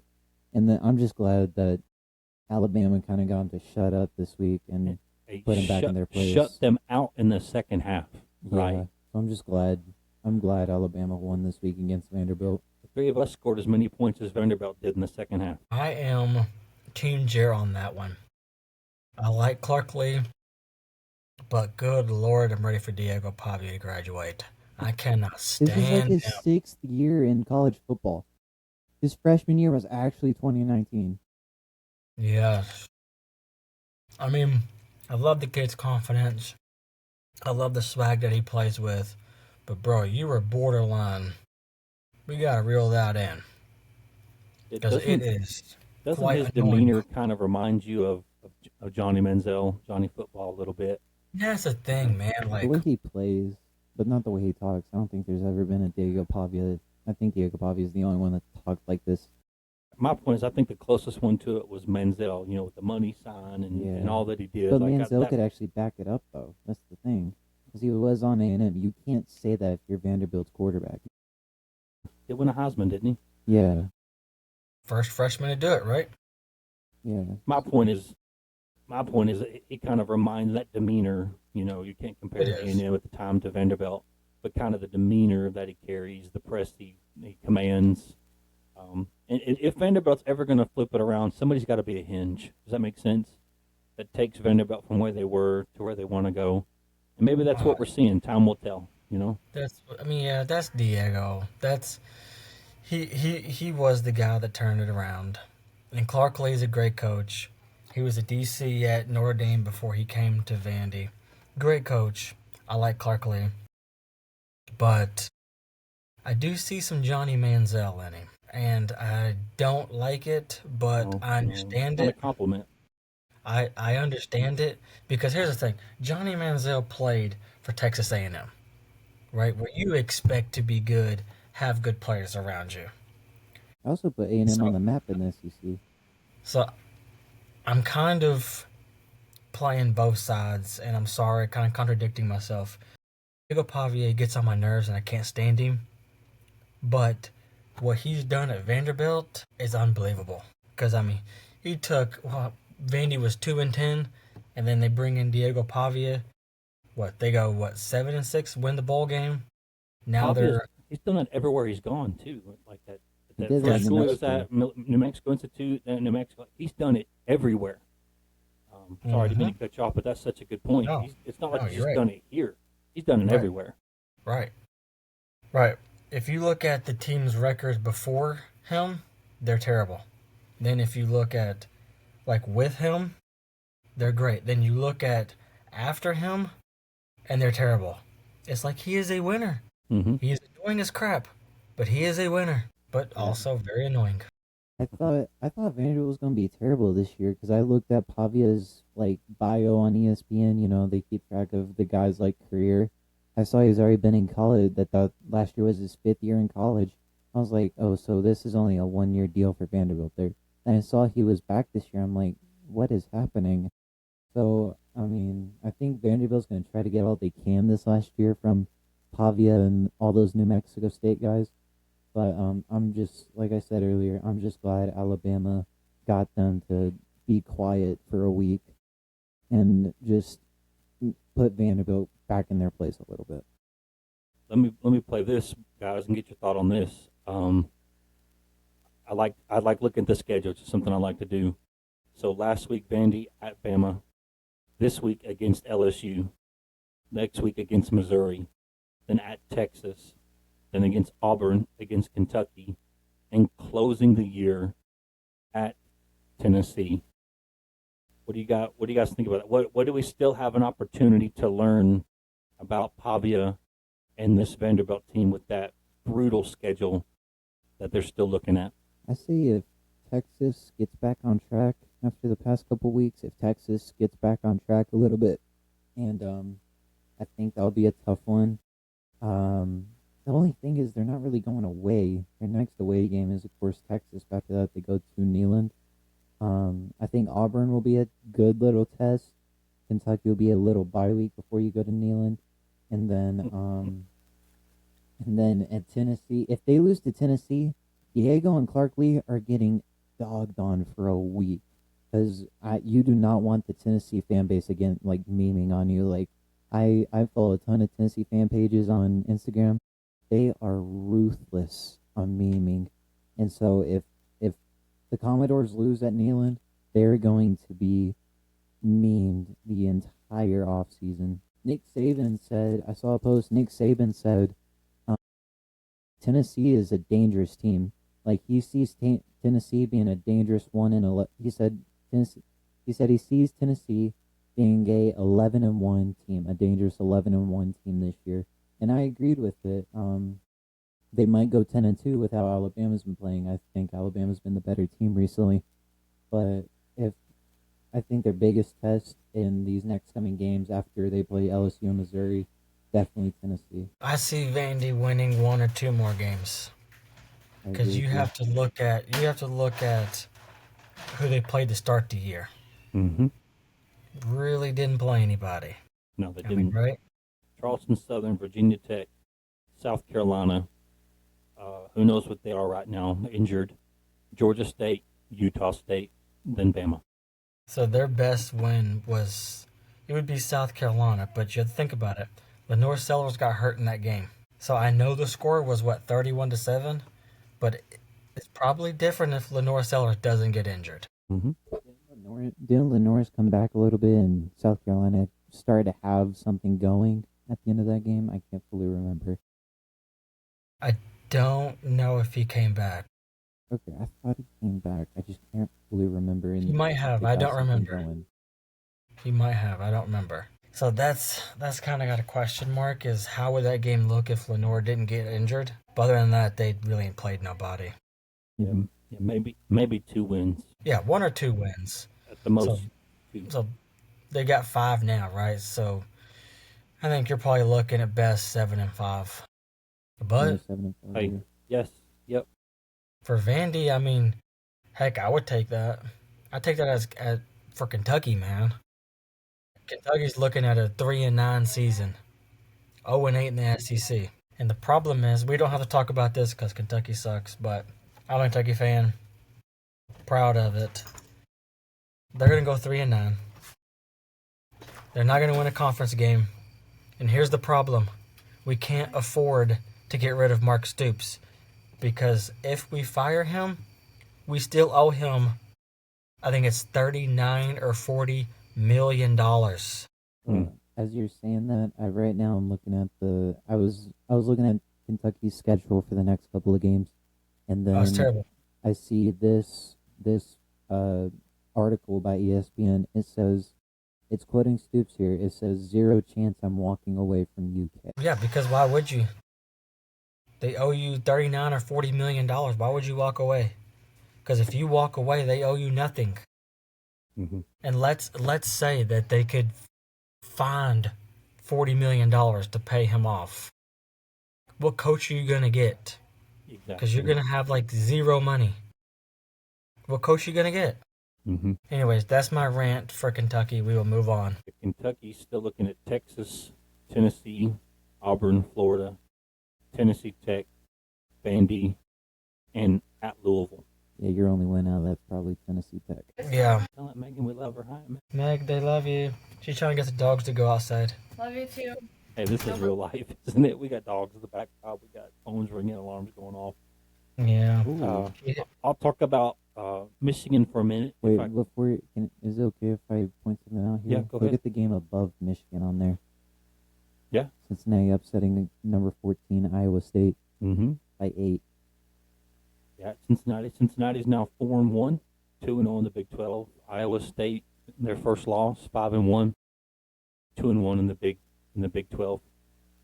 Cincinnati's looking dangerous this year so far. They put up a good fight against Nebraska, and then what they did this week, beating Iowa State. Yeah. So I think Cincinnati might be a little sneaky closer to the end of the year. Not probably not college football playoff sneaky, but maybe getting a link, maybe a late or at least close to the ranking spot. Mm-hmm. No, good observation. Number 14 went down in Iowa State. Wisconsin, I saw this. It's the first time that Michigan has beaten Wisconsin in consecutive years since like 2002. I had no clue. That was the reality of the situation. But Michigan beats Wisconsin 24-10, and I will tell you this: the way Wisconsin gets the ball first because Michigan deferred, and Wisconsin went down the field and just shoved the ball right down Michigan's throat in the big house at a maze out. It was a maze out, and they It was a maze shoved out, it down their and throat. they went down, boom, before you could blink. Jeez. 7-0 Wisconsin. Oh, did you see what happened to that Oklahoma wide receiver? He caught the ball. They were playing in Norman, and he ran straight into the brick wall. I did see that. Hopefully he's okay. Hopefully he is okay, yes. So Michigan answers. Michigan ends up winning the game 24-10. Wisconsin did not score again until very, very, very late in the game, late in the fourth quarter. They had a field goal. Bryce Underwood kind of coming back into his own. What I like about Bryce is he doesn't try to do too much.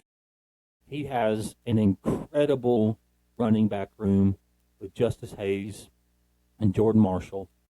Justice Hayes once again 19 carries, 117 yards, How is that dude 6.2. not on the Heisman list? He better be. He's not. I looked at the latest Heisman list. Justin Haynes and Joey Aguilar are still not on there, despite the year they are having. 6.2 yards per carry, and Wisconsin had the best rushing defense in the country coming in. Michigan rushes for 175 yards. They only give up 75 on the ground. Now, granted, Wisconsin's starting quarterback was hurt, so this Hunter Simmons kid comes in, plays well, 18 of 29, 177, 6.1 average, 1 interception, no touchdowns. But Bryce Underwood, 19 of 28, 270 yards, 9.6 average, 1 touchdown, no picks.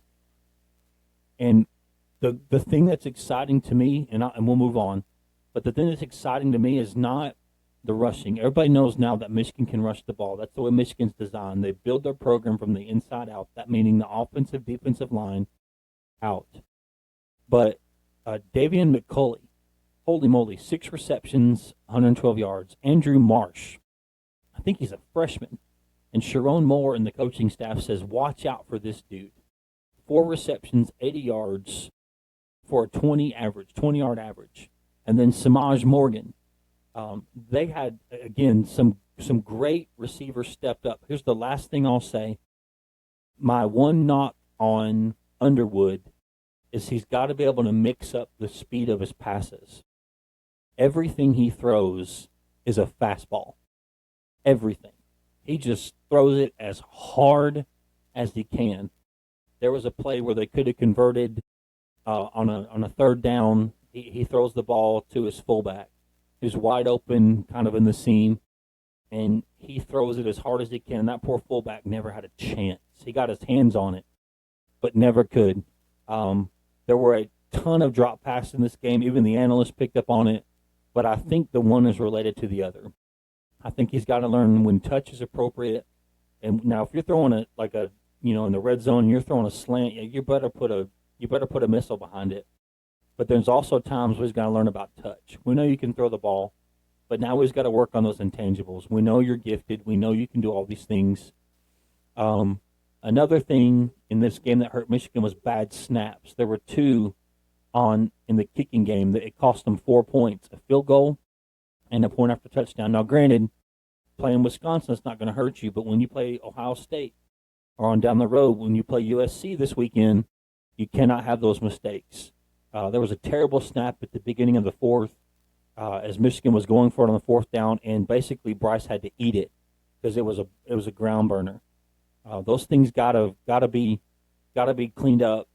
And last thing I'll say is, McCulley and Justice Hayes, along with Morgan, it's good to see some receivers coming up and stepping up to help that run game. That way Michigan's not one-dimensional. So, guys, thank you for letting me talk about Michigan football for a minute. Is it just me? Michigan play Oregon this year? They do not. Praise God. They do not. They avoided, if I remember correctly, they avoided Oregon and Penn State. They did. This year.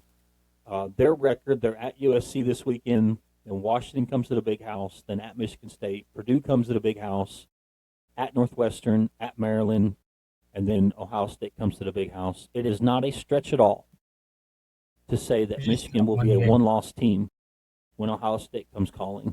Yeah, on paper, I'm seeing only one loss. It is not a stretch.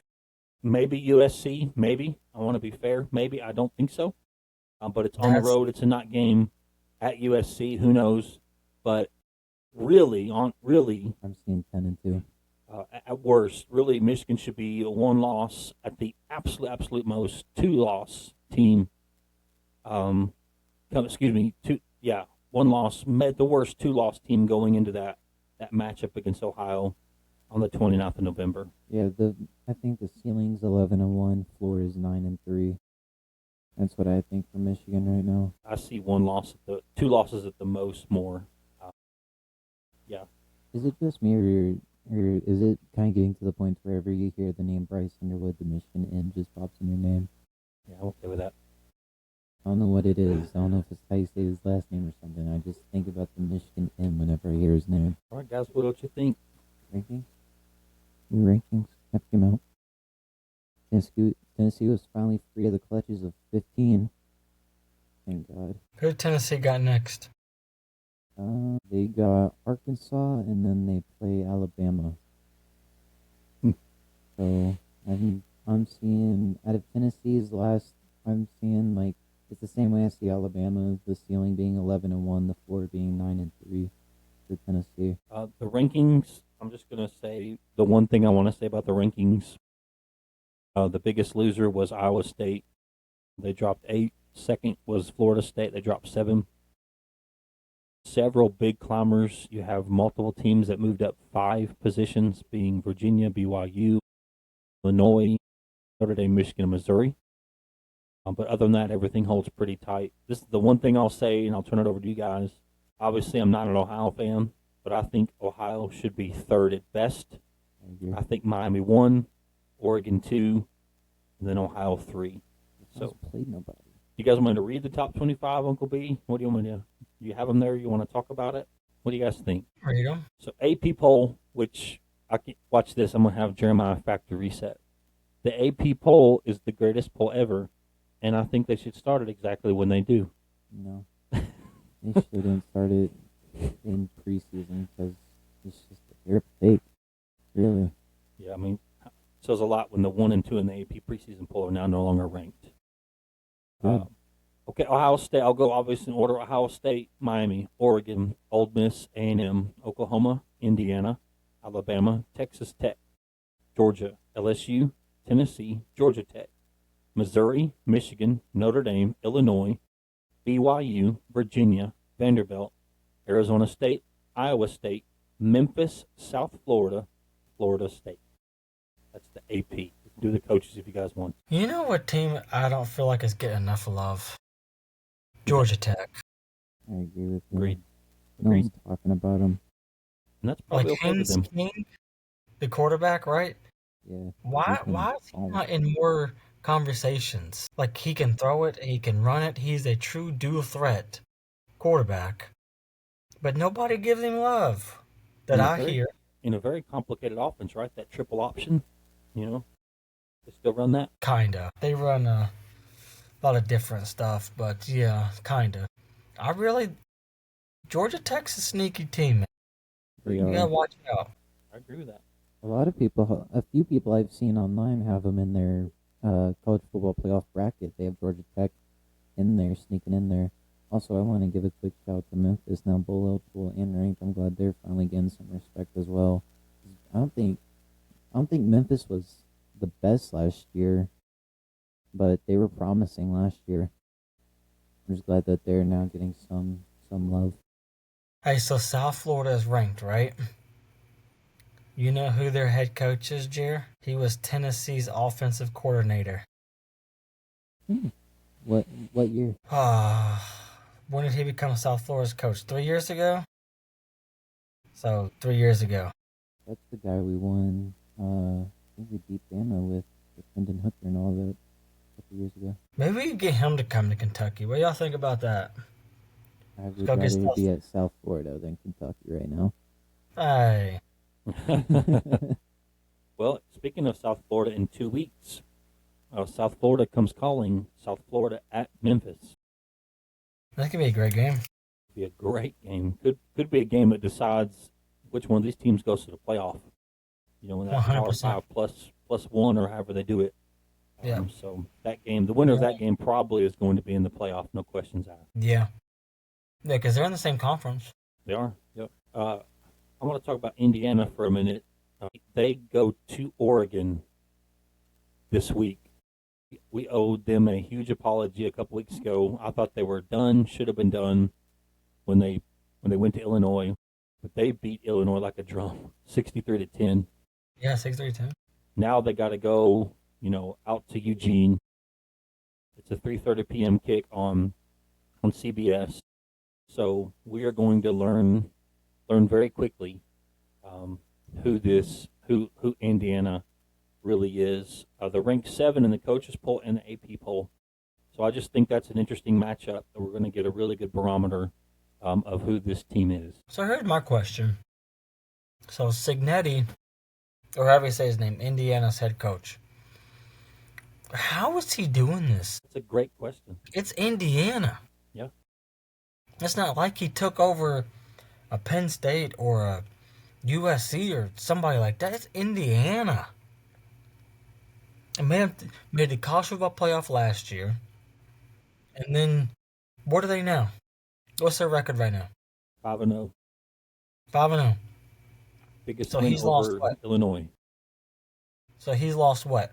So far in 2.5 years, he's lost 3 games? 2 games? Did they lose 2 last year? Yep. 1 this year? Yeah. 3? Right. No, I've not lost this year. Excuse me. They've not lost yet this Right. year. I was looking So- at Illinois' record beneath them. How is he doing it? Maybe it's time for folks like myself to give him the respect that he's due. You know? Tell you, I was hard on him. I was, because it's documented, right? He's canceled games, right, and played essentially nobody. And his what he says is it's true. Hey, we're in the Big Ten. Our schedule's difficult enough as is, and played nobody. But man, when you roll up when you beat Illinois, it was at home, and you beat that team. I just went blank on their coach's name. Coach at Arkansas and Wisconsin for all those years, Bielema. yeah, Brett Bielema. That's a shellacking, and you got to pay attention to it. So I don't know the answer, Uncle B. I don't, but I just think my answer is maybe it's time to start giving this guy some respect, Because especially if he can do the Indiana, unthinkable this Saturday at Oregon. because Indiana's a basketball school. It kind of goes back to the whole Kentucky thing. Kentucky's a basketball school.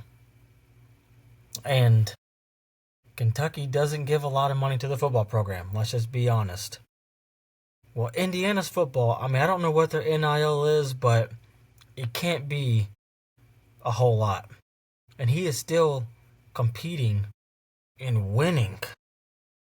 And I'm like, how is he doing it? I can't.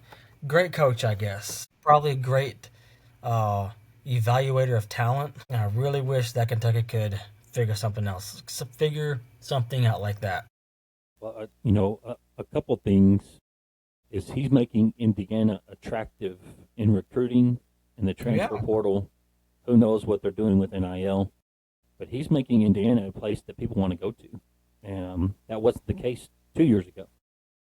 The other thing, just to play devil's advocate, what if Penn State lets a James Franklin go, or a large profile program who's struggling this year decides to make some changes, or he then becomes, I would think, a sought after commodity. Do I think he'll leave? No. Do I think he should leave? No. But he's going to be on some radars if some things open up because of what he's doing at Indiana. Well, he just inked last year a huge multi-year contract. So I think he said at Indiana, I think it would take a pretty big name school to pull him away. My point is, I don't know his contract details, but I think they'll come calling now based on what he's done. Yeah. He's a name that wasn't on that list 2 years ago, and he is now. That's probably the best way I can say it. Yeah. What you got, Jerry? Great coaching by Bielema over at Indiana. I like the rankings so far. I think they're kind of accurate. I just like in my opinion, I just believe in Florida State this year. I feel like they're just a little hard on Florida State, putting them down to 25th. I know the record ain't showing, and sure that Virginia loss is hurting. I just think they're being a little rough with Florida State right now. Mm-hmm. There's only 2 teams in the top 25 with 2 losses. That's Notre Dame, and that's Florida State. Notre Dame's play a tough schedule, though. They have. They've went out and played this year. They really have. That's a good point. And they have to, because they're not in a league, right? So they have to do something to catch the eye of the playoff committee, because they'll never be part of that top 4, right? Or 5, Power 5, because they're not in a league. I know they're contractually obligated, I think, to play some ACC schools, because in the football or basketball, excuse me, they're in the ACC. But they have a lot of work every year for them in football, because they have to play a schedule that, win, lose, or draw, gets the playoff committee's attention. Anything else? Looking at this week's schedule, I'm glad Ohio State's going to finally be playing somebody that isn't dang near FCS school. Ohio State goes to Illinois. I'm just glad to see they're finally playing someone that isn't like Ohio or Grambling State. Here's a game, Uncle B. Bama at Missouri. What do you think? I think Bama handles business. I think it's not as close as some people think. Here's what's interesting. The spread's only 2.5, with the over-under 51.5. So they're saying, Yeah, that's crazy. That's craking to me. Taking the over. How is Texas the favorite against Oklahoma? Same spread. Texas. Now it's early in the week. It's Monday. But 2.5 favorite there. If John Mateer comes back, Oklahoma by 3 scores. Mm-hmm.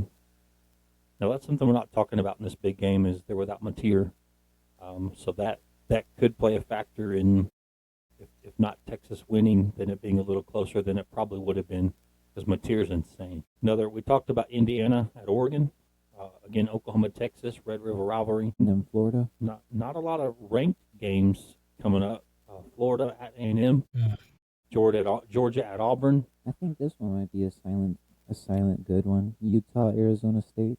Mm-hmm. Michigan at USC. Talked about that one a little bit. South Carolina at LSU. That one's intriguing. How healthy is South Carolina, Brent? They getting there? Oh, yeah, they're healthy. They're healthy. Then, Arizona State, And Utah. Go ahead. Sorry. That's the thing about South Carolina.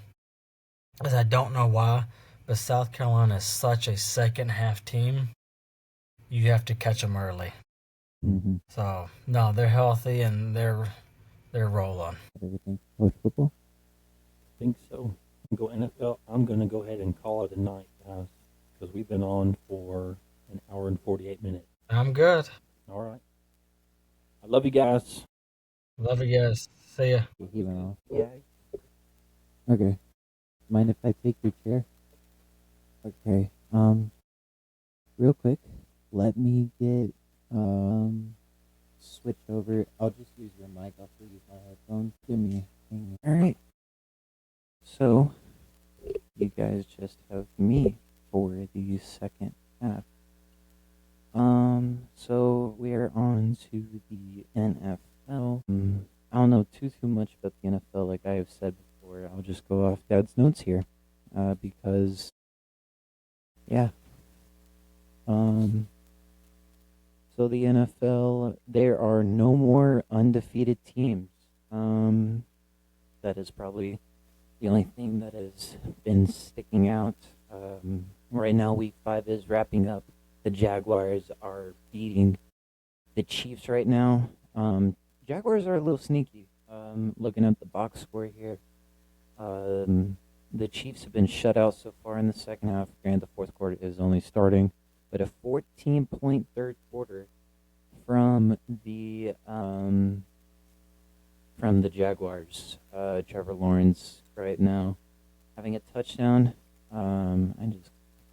Dad's computer is very touchy, apparently. But the 49ers beat the Rams. The 49ers are now 4-1. The Rams are 3-2.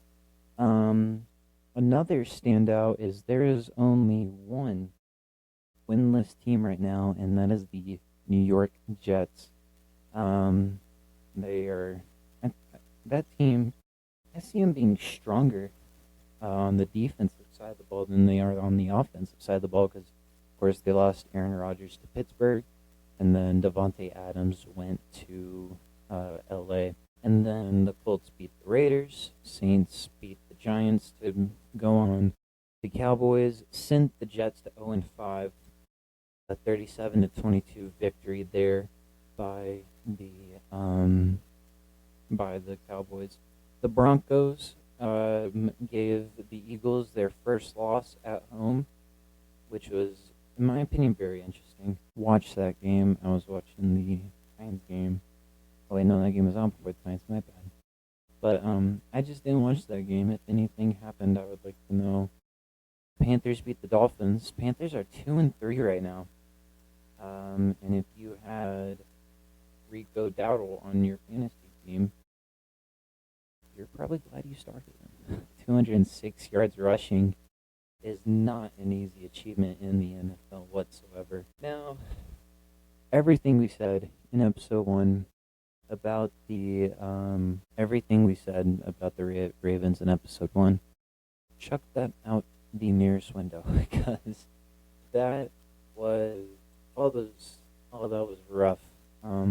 Texans 44-10 victory at home. In Baltimore. So I know Lamar's hurt. Derrick Henry hasn't been playing well. Ravens overall hasn't been playing well. Ravens probably got the worst statistical defense in the entire NFL.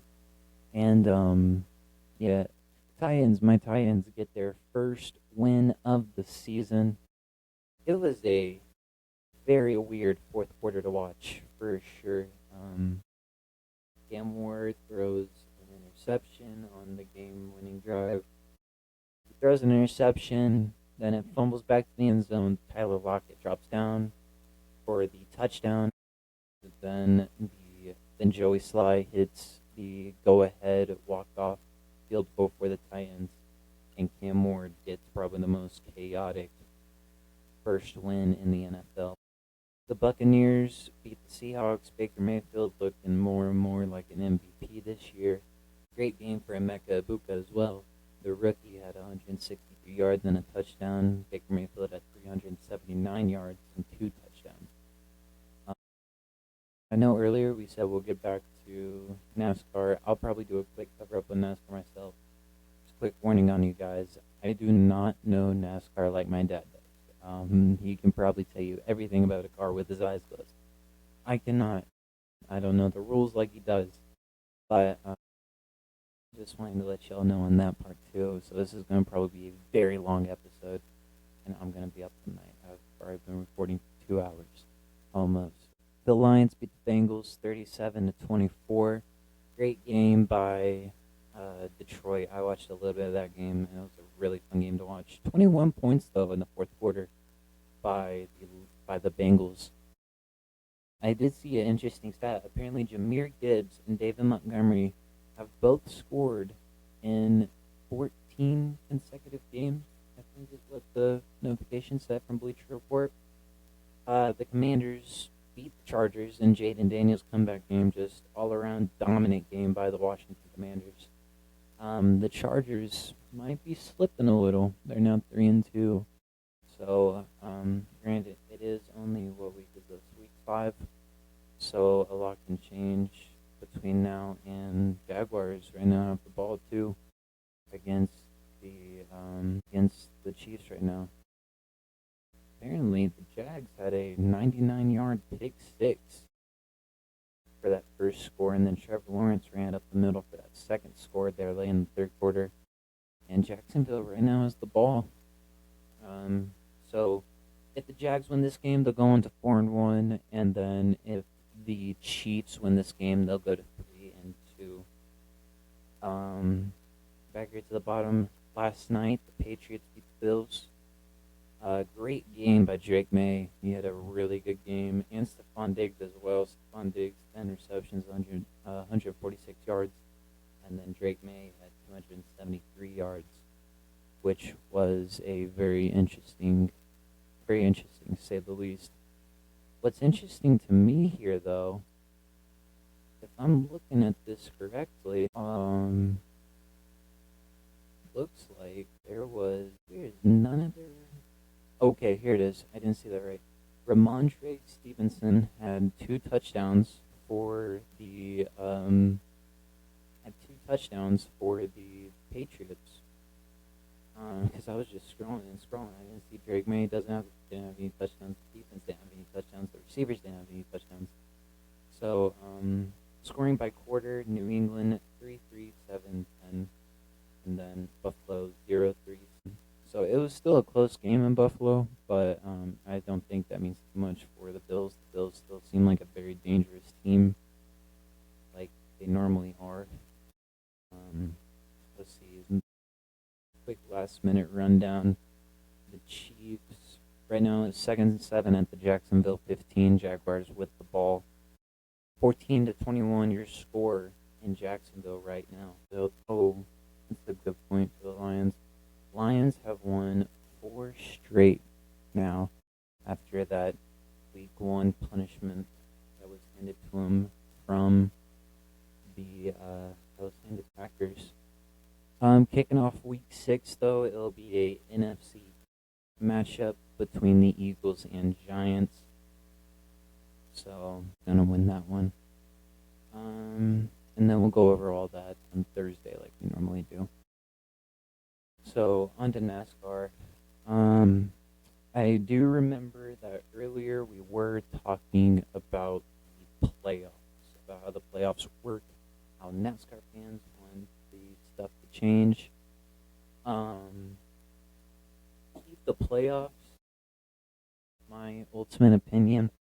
Keep the playoffs. Just don't do the reshuffle thing after every round. I don't like that NASCAR does that.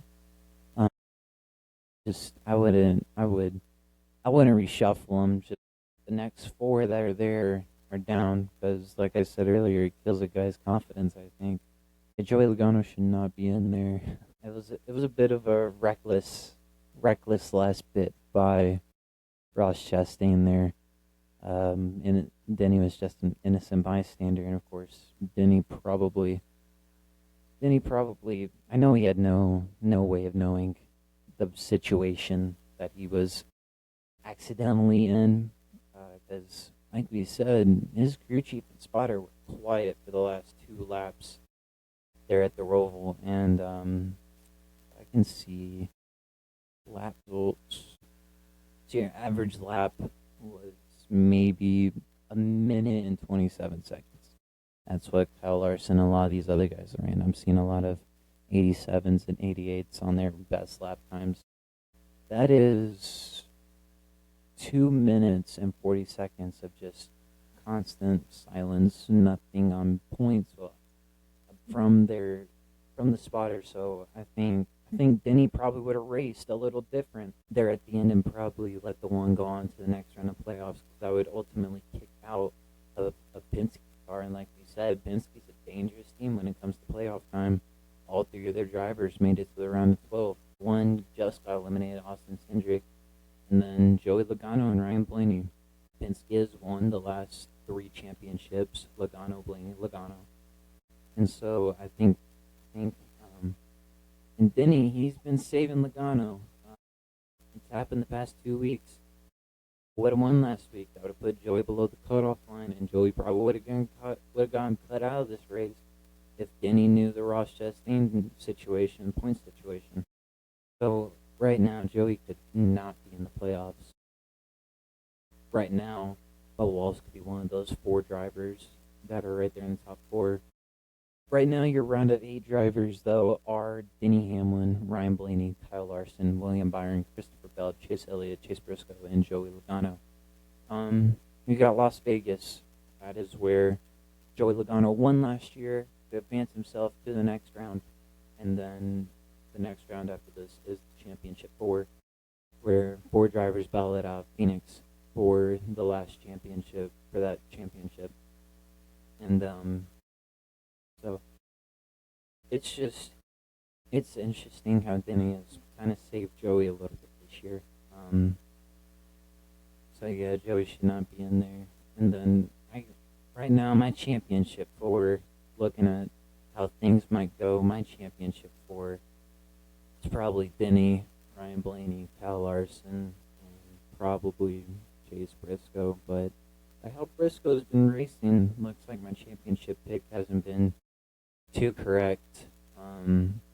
So I think my championship 4 as of right now is Denny Hamlin, Ryan Blaney, Kyle Larson, and still Chase Briscoe. But my champion, Kyle Larson's just been really, really quiet this year.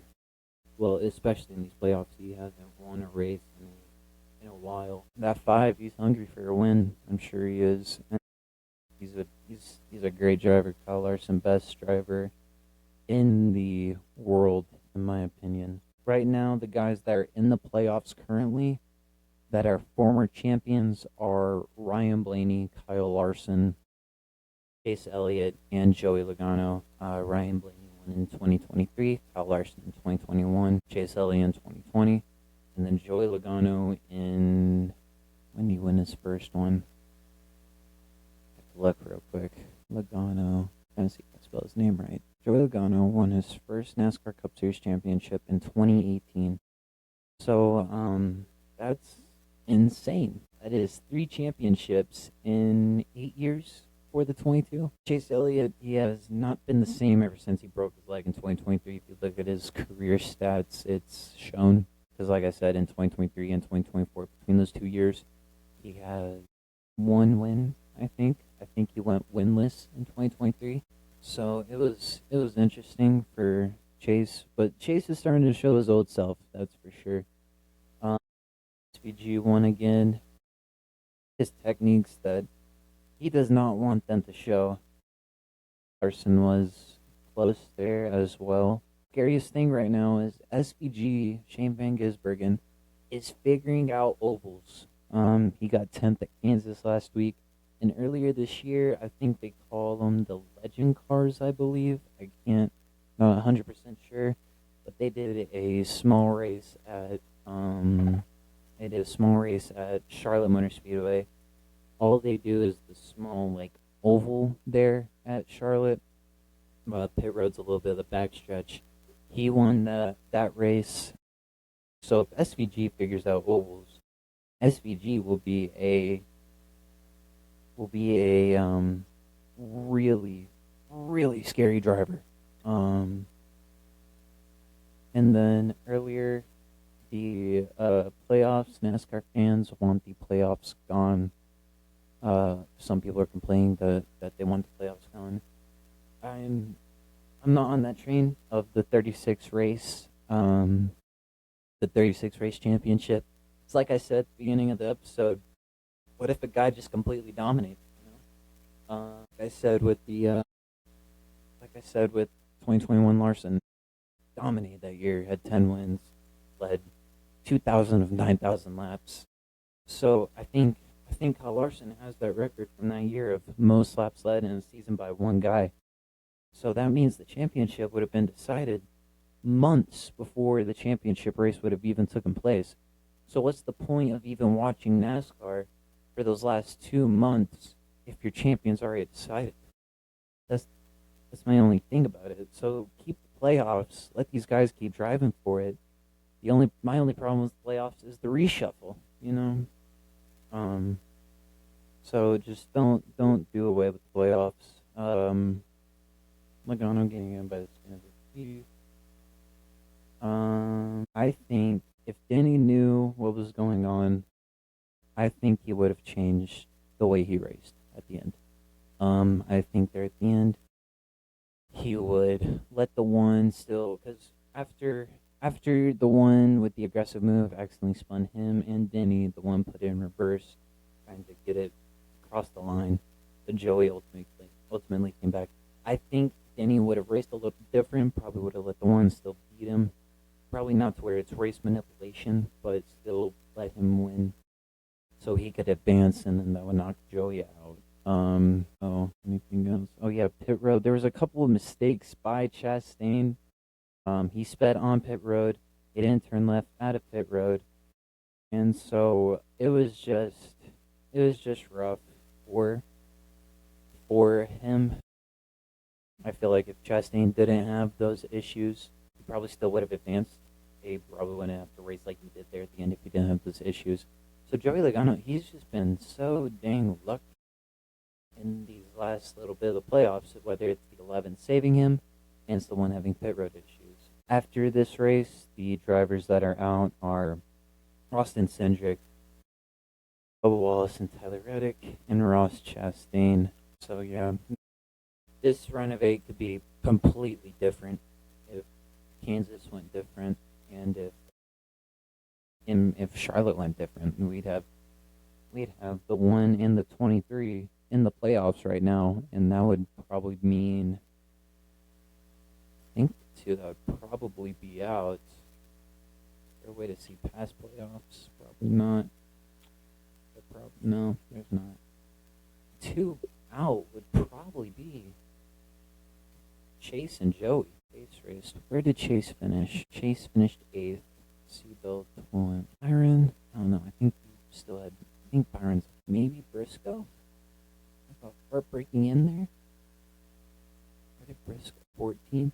That's why I don't like the reshuffle. Point blank.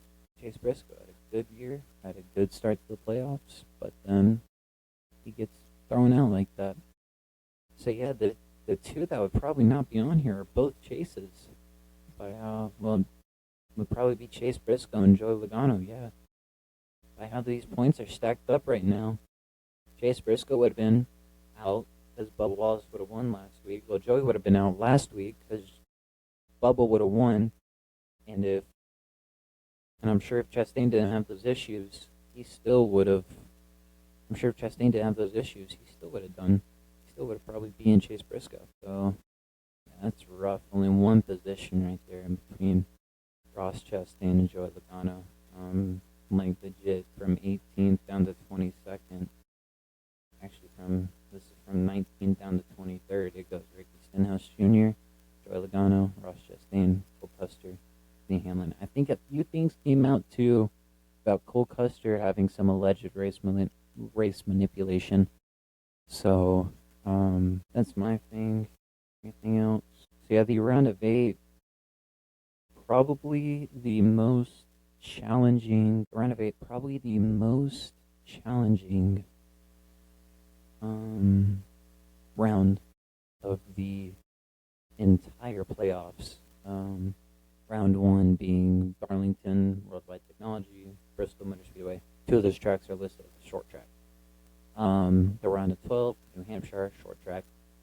Kansas Speedway, an intermediate track, and then Charlotte. Then the road course is a road course. So the round of 8 is an intermediate, a short, and a super speedway. The only reason I'm saying the round of 8 is the hardest track is because of Las Vegas and Talladega. Las Vegas, you never know what can happen there. It's always a fun race when they go there. Like last year, for example, Tyler Reddick flipped there, but still made it to the championship 4. So, and then of course a win from Joey Logano last year was Joey Logano. Let's see here. I think I can pull up. Yes, I can pull up the stuff from the finishes from last. So, yeah, it was a great race last year. I liked watching that race. And then Talladega, it's the same thing I think we said last week. You're gonna want to have teammates at Talladega. Me and Dad and our whole family, we will be there at that race. So that reminds me, I'm not 100% sure if there will be a episode on Thursday. I think worst case scenario, we get one out on Wednesday, and I post it Thursday morning. So, yeah, at Talladega, you're going to want to have teammates. And Denny, you ran Bubba into the wall at Kansas, and he turned Ty Gibbs and almost took out Christopher Bell with that. So right now that's 2 Toyotas, possibly 3, probably not, but that is 2 Toyotas that might be a little mad right now at the 11th, but or might be saving that for this race. But you want to have meetings at Talladega.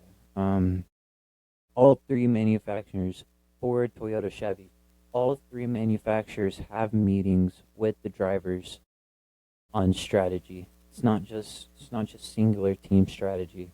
And it's not just Joe Gibbs cars getting together. It is Joe Gibbs 2311 Legacy. Here, if I can pull up. Let me see here. So it will be all of the Toyotas getting together. So it will be Denny Hamlin, Bubba Wallace, Eric Jones, John Hunter Nemechek.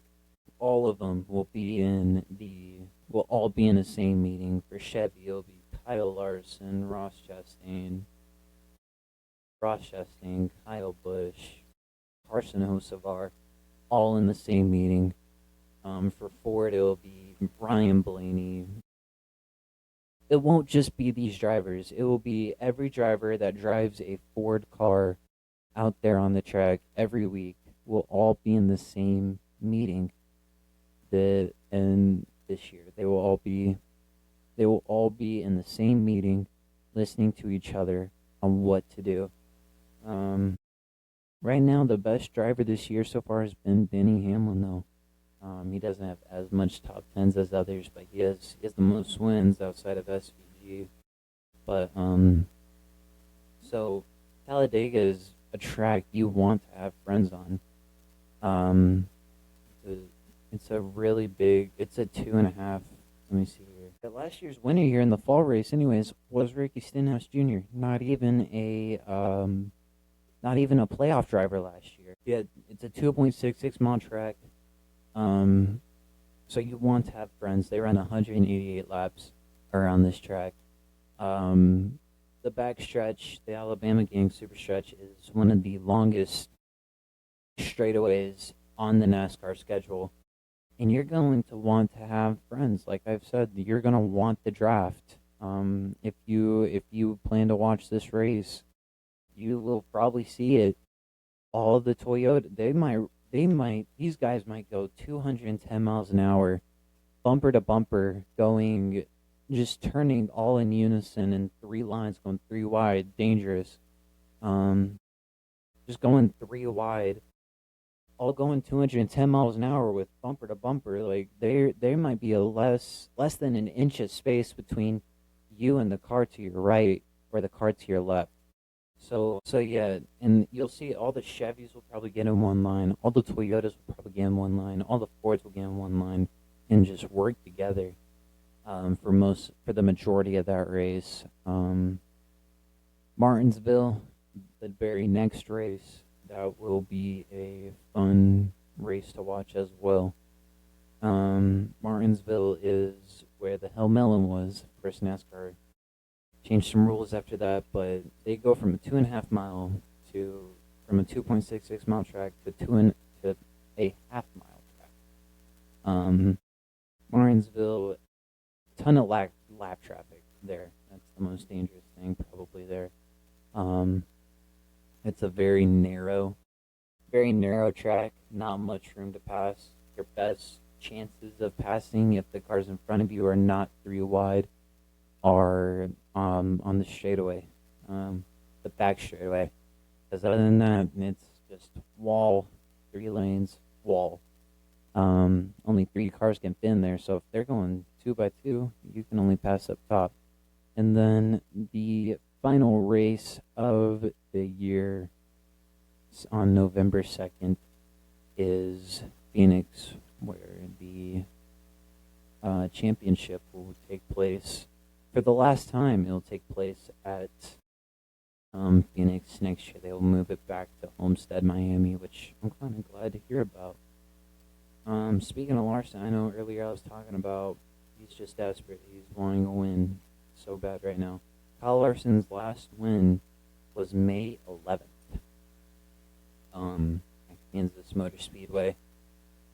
So that 5 car is wanting a win. I think all of his other teammates besides Alex Bowman have all won a race, but Kyle Larson, he dominated the first half of the season. He has 3 wins here in the first half of the season. Almost went back to back before Denny Hamlin got in the way a little bit. Yeah, Larson, he won at Homestead on March 23rd, won at Bristol on April 13th, and then won at Kansas on May 11th. The thing about all 3 of these races, if I am remembering correctly, not so much the Homestead one, but all of these races were dominating. they were just dominated by Kyle Larson. Not so much the Bristol one. Oh wait, not so much the Homestead one. I mean, but the Bristol one, he dominated. If I'm remembering correctly, yeah, 411 out of 500 laps were led by Kyle Larson that day. The second highest was Ryan Blaney with 48, Carson Hocevar with 2, then Alex Bowman with 39. So whenever Kyle Larson has the best car, he's dominating that race. May 11th at Kansas, he dominated that race as well. Out of the 267 laps they ran that day, he led 221 laps. It's looking like if Kyle Larson has the best car out there, he's dangerous. He can dominate that race and win it. That's why I'm seeing him as a champion right now. Because Larson's, when he has the best car, he did really good. Especially the other day at the road course, at the Charlotte road course, he led 27 of the 109 laps. He raced well all day. I think he was in the top 10 for most of the day. Of course, him getting second got the most points out of every other car. But Larson already didn't really need those points, but he got those points anyways. Because going into that race, he was like 54 points above the cutoff line, so he was fine. So I think Larson's now getting that sniff of being up front again. So he's going to be, I feel like, out of this next round, I feel like the most dangerous track to possibly look out for him at is maybe Martinsville or Las Vegas. You can't say there's any guy that's really dangerous for Talladega because it's Talladega. Anyone can win there. Let's see. Have they raced at Las Vegas before? Yes, they have. Josh Berry won March 16th. Did Larson doing this race? In that 5. Okay, he got 9th, but he led 61 laps of that race. The last time they were at Martinsville, it's March 30th. Now, this is in the middle of when Larson was kind of dominating a little bit. He didn't do too well. He came back with a 5th place finish, didn't lead any laps. So both of these tracks, he's good at. How'd they do at Talladega last time? For Austin Cindric. Larson, he doesn't do too well at super speedways. Of course, I say that he finished second, but Kyle Larson led 3 laps back in April when they raced at Talladega the first time. So at all 3 of these tracks, in the regular season, Kyle Larson has a top 5 at all 3 of these tracks. So Larson might be a name to look out for as we get closer to Phoenix. Never ever sleep on the Team Penske cars. Keep an eye out for Denny Hamlin. Keep an eye out for Ryan Blaney as well. The only one out of the championship 4 I see really changing is William Byron, and then Joey Logano going up there. Maybe Christopher Bell a little bit. But Christopher Bell, I looked at, he didn't seem too strong early in the year at this track. So I think changing it, either the championship 4 stays the way as it is, Denny Hamlin, Ryan Blaney, Kyle Larson, William Byron, or maybe Chase Elliott if he stays hot like he's been recently, or Joey Logano getting in there.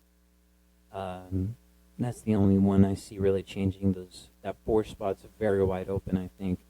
But outside of that, I don't see the championship 4 changing too much. Joey Logano does have a playoff stage win as well. I'm looking at playoff stuff here, and Danny Hamlin has 2 playoff stage wins. Ryan Blaney as well has 2 playoff stage wins, and then Joey Logano has 1. The rest of them have none. Those other 5 drivers are Kyle Larson, William Byron, Christopher Bell, Chase Elliott, and Chase Briscoe. I think we're getting closer each and every year. How's the Xfinity doing? Of course, Connor Zilic running away.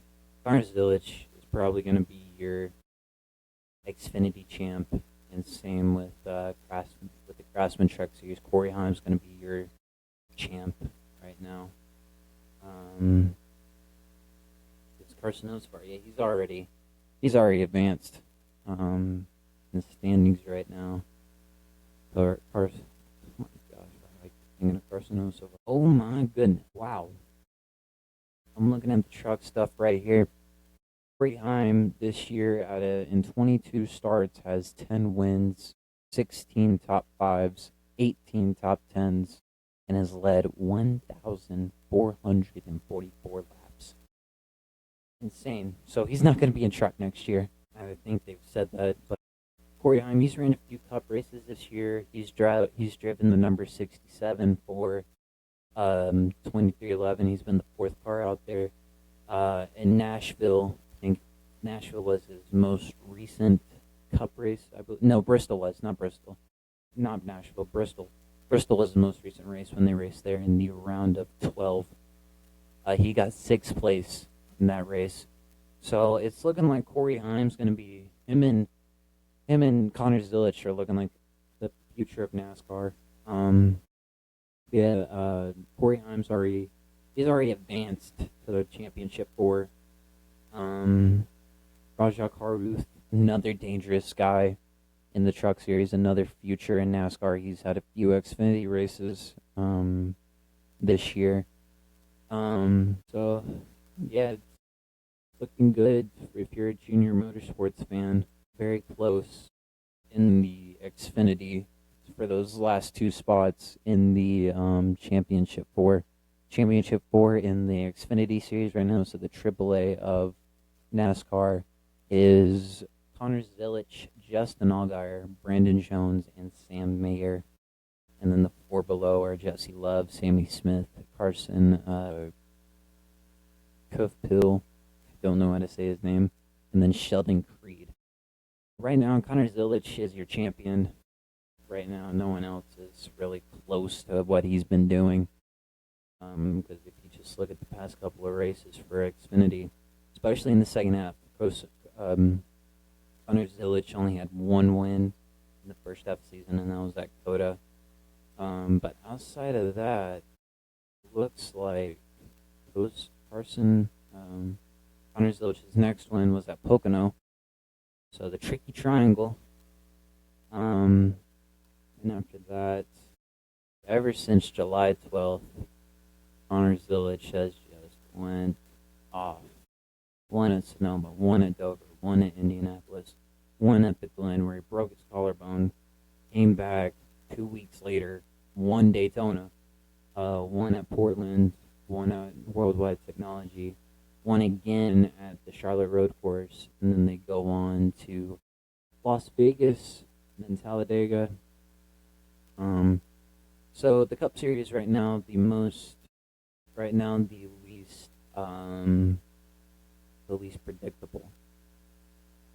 Right now, the least predictable because it's really close. There's not a guy that's full race ahead. So I'm gonna hop off here, guys. Probably good long episode. Uncle Brent back, and then God bless. And I'll get this out tomorrow morning. Bye.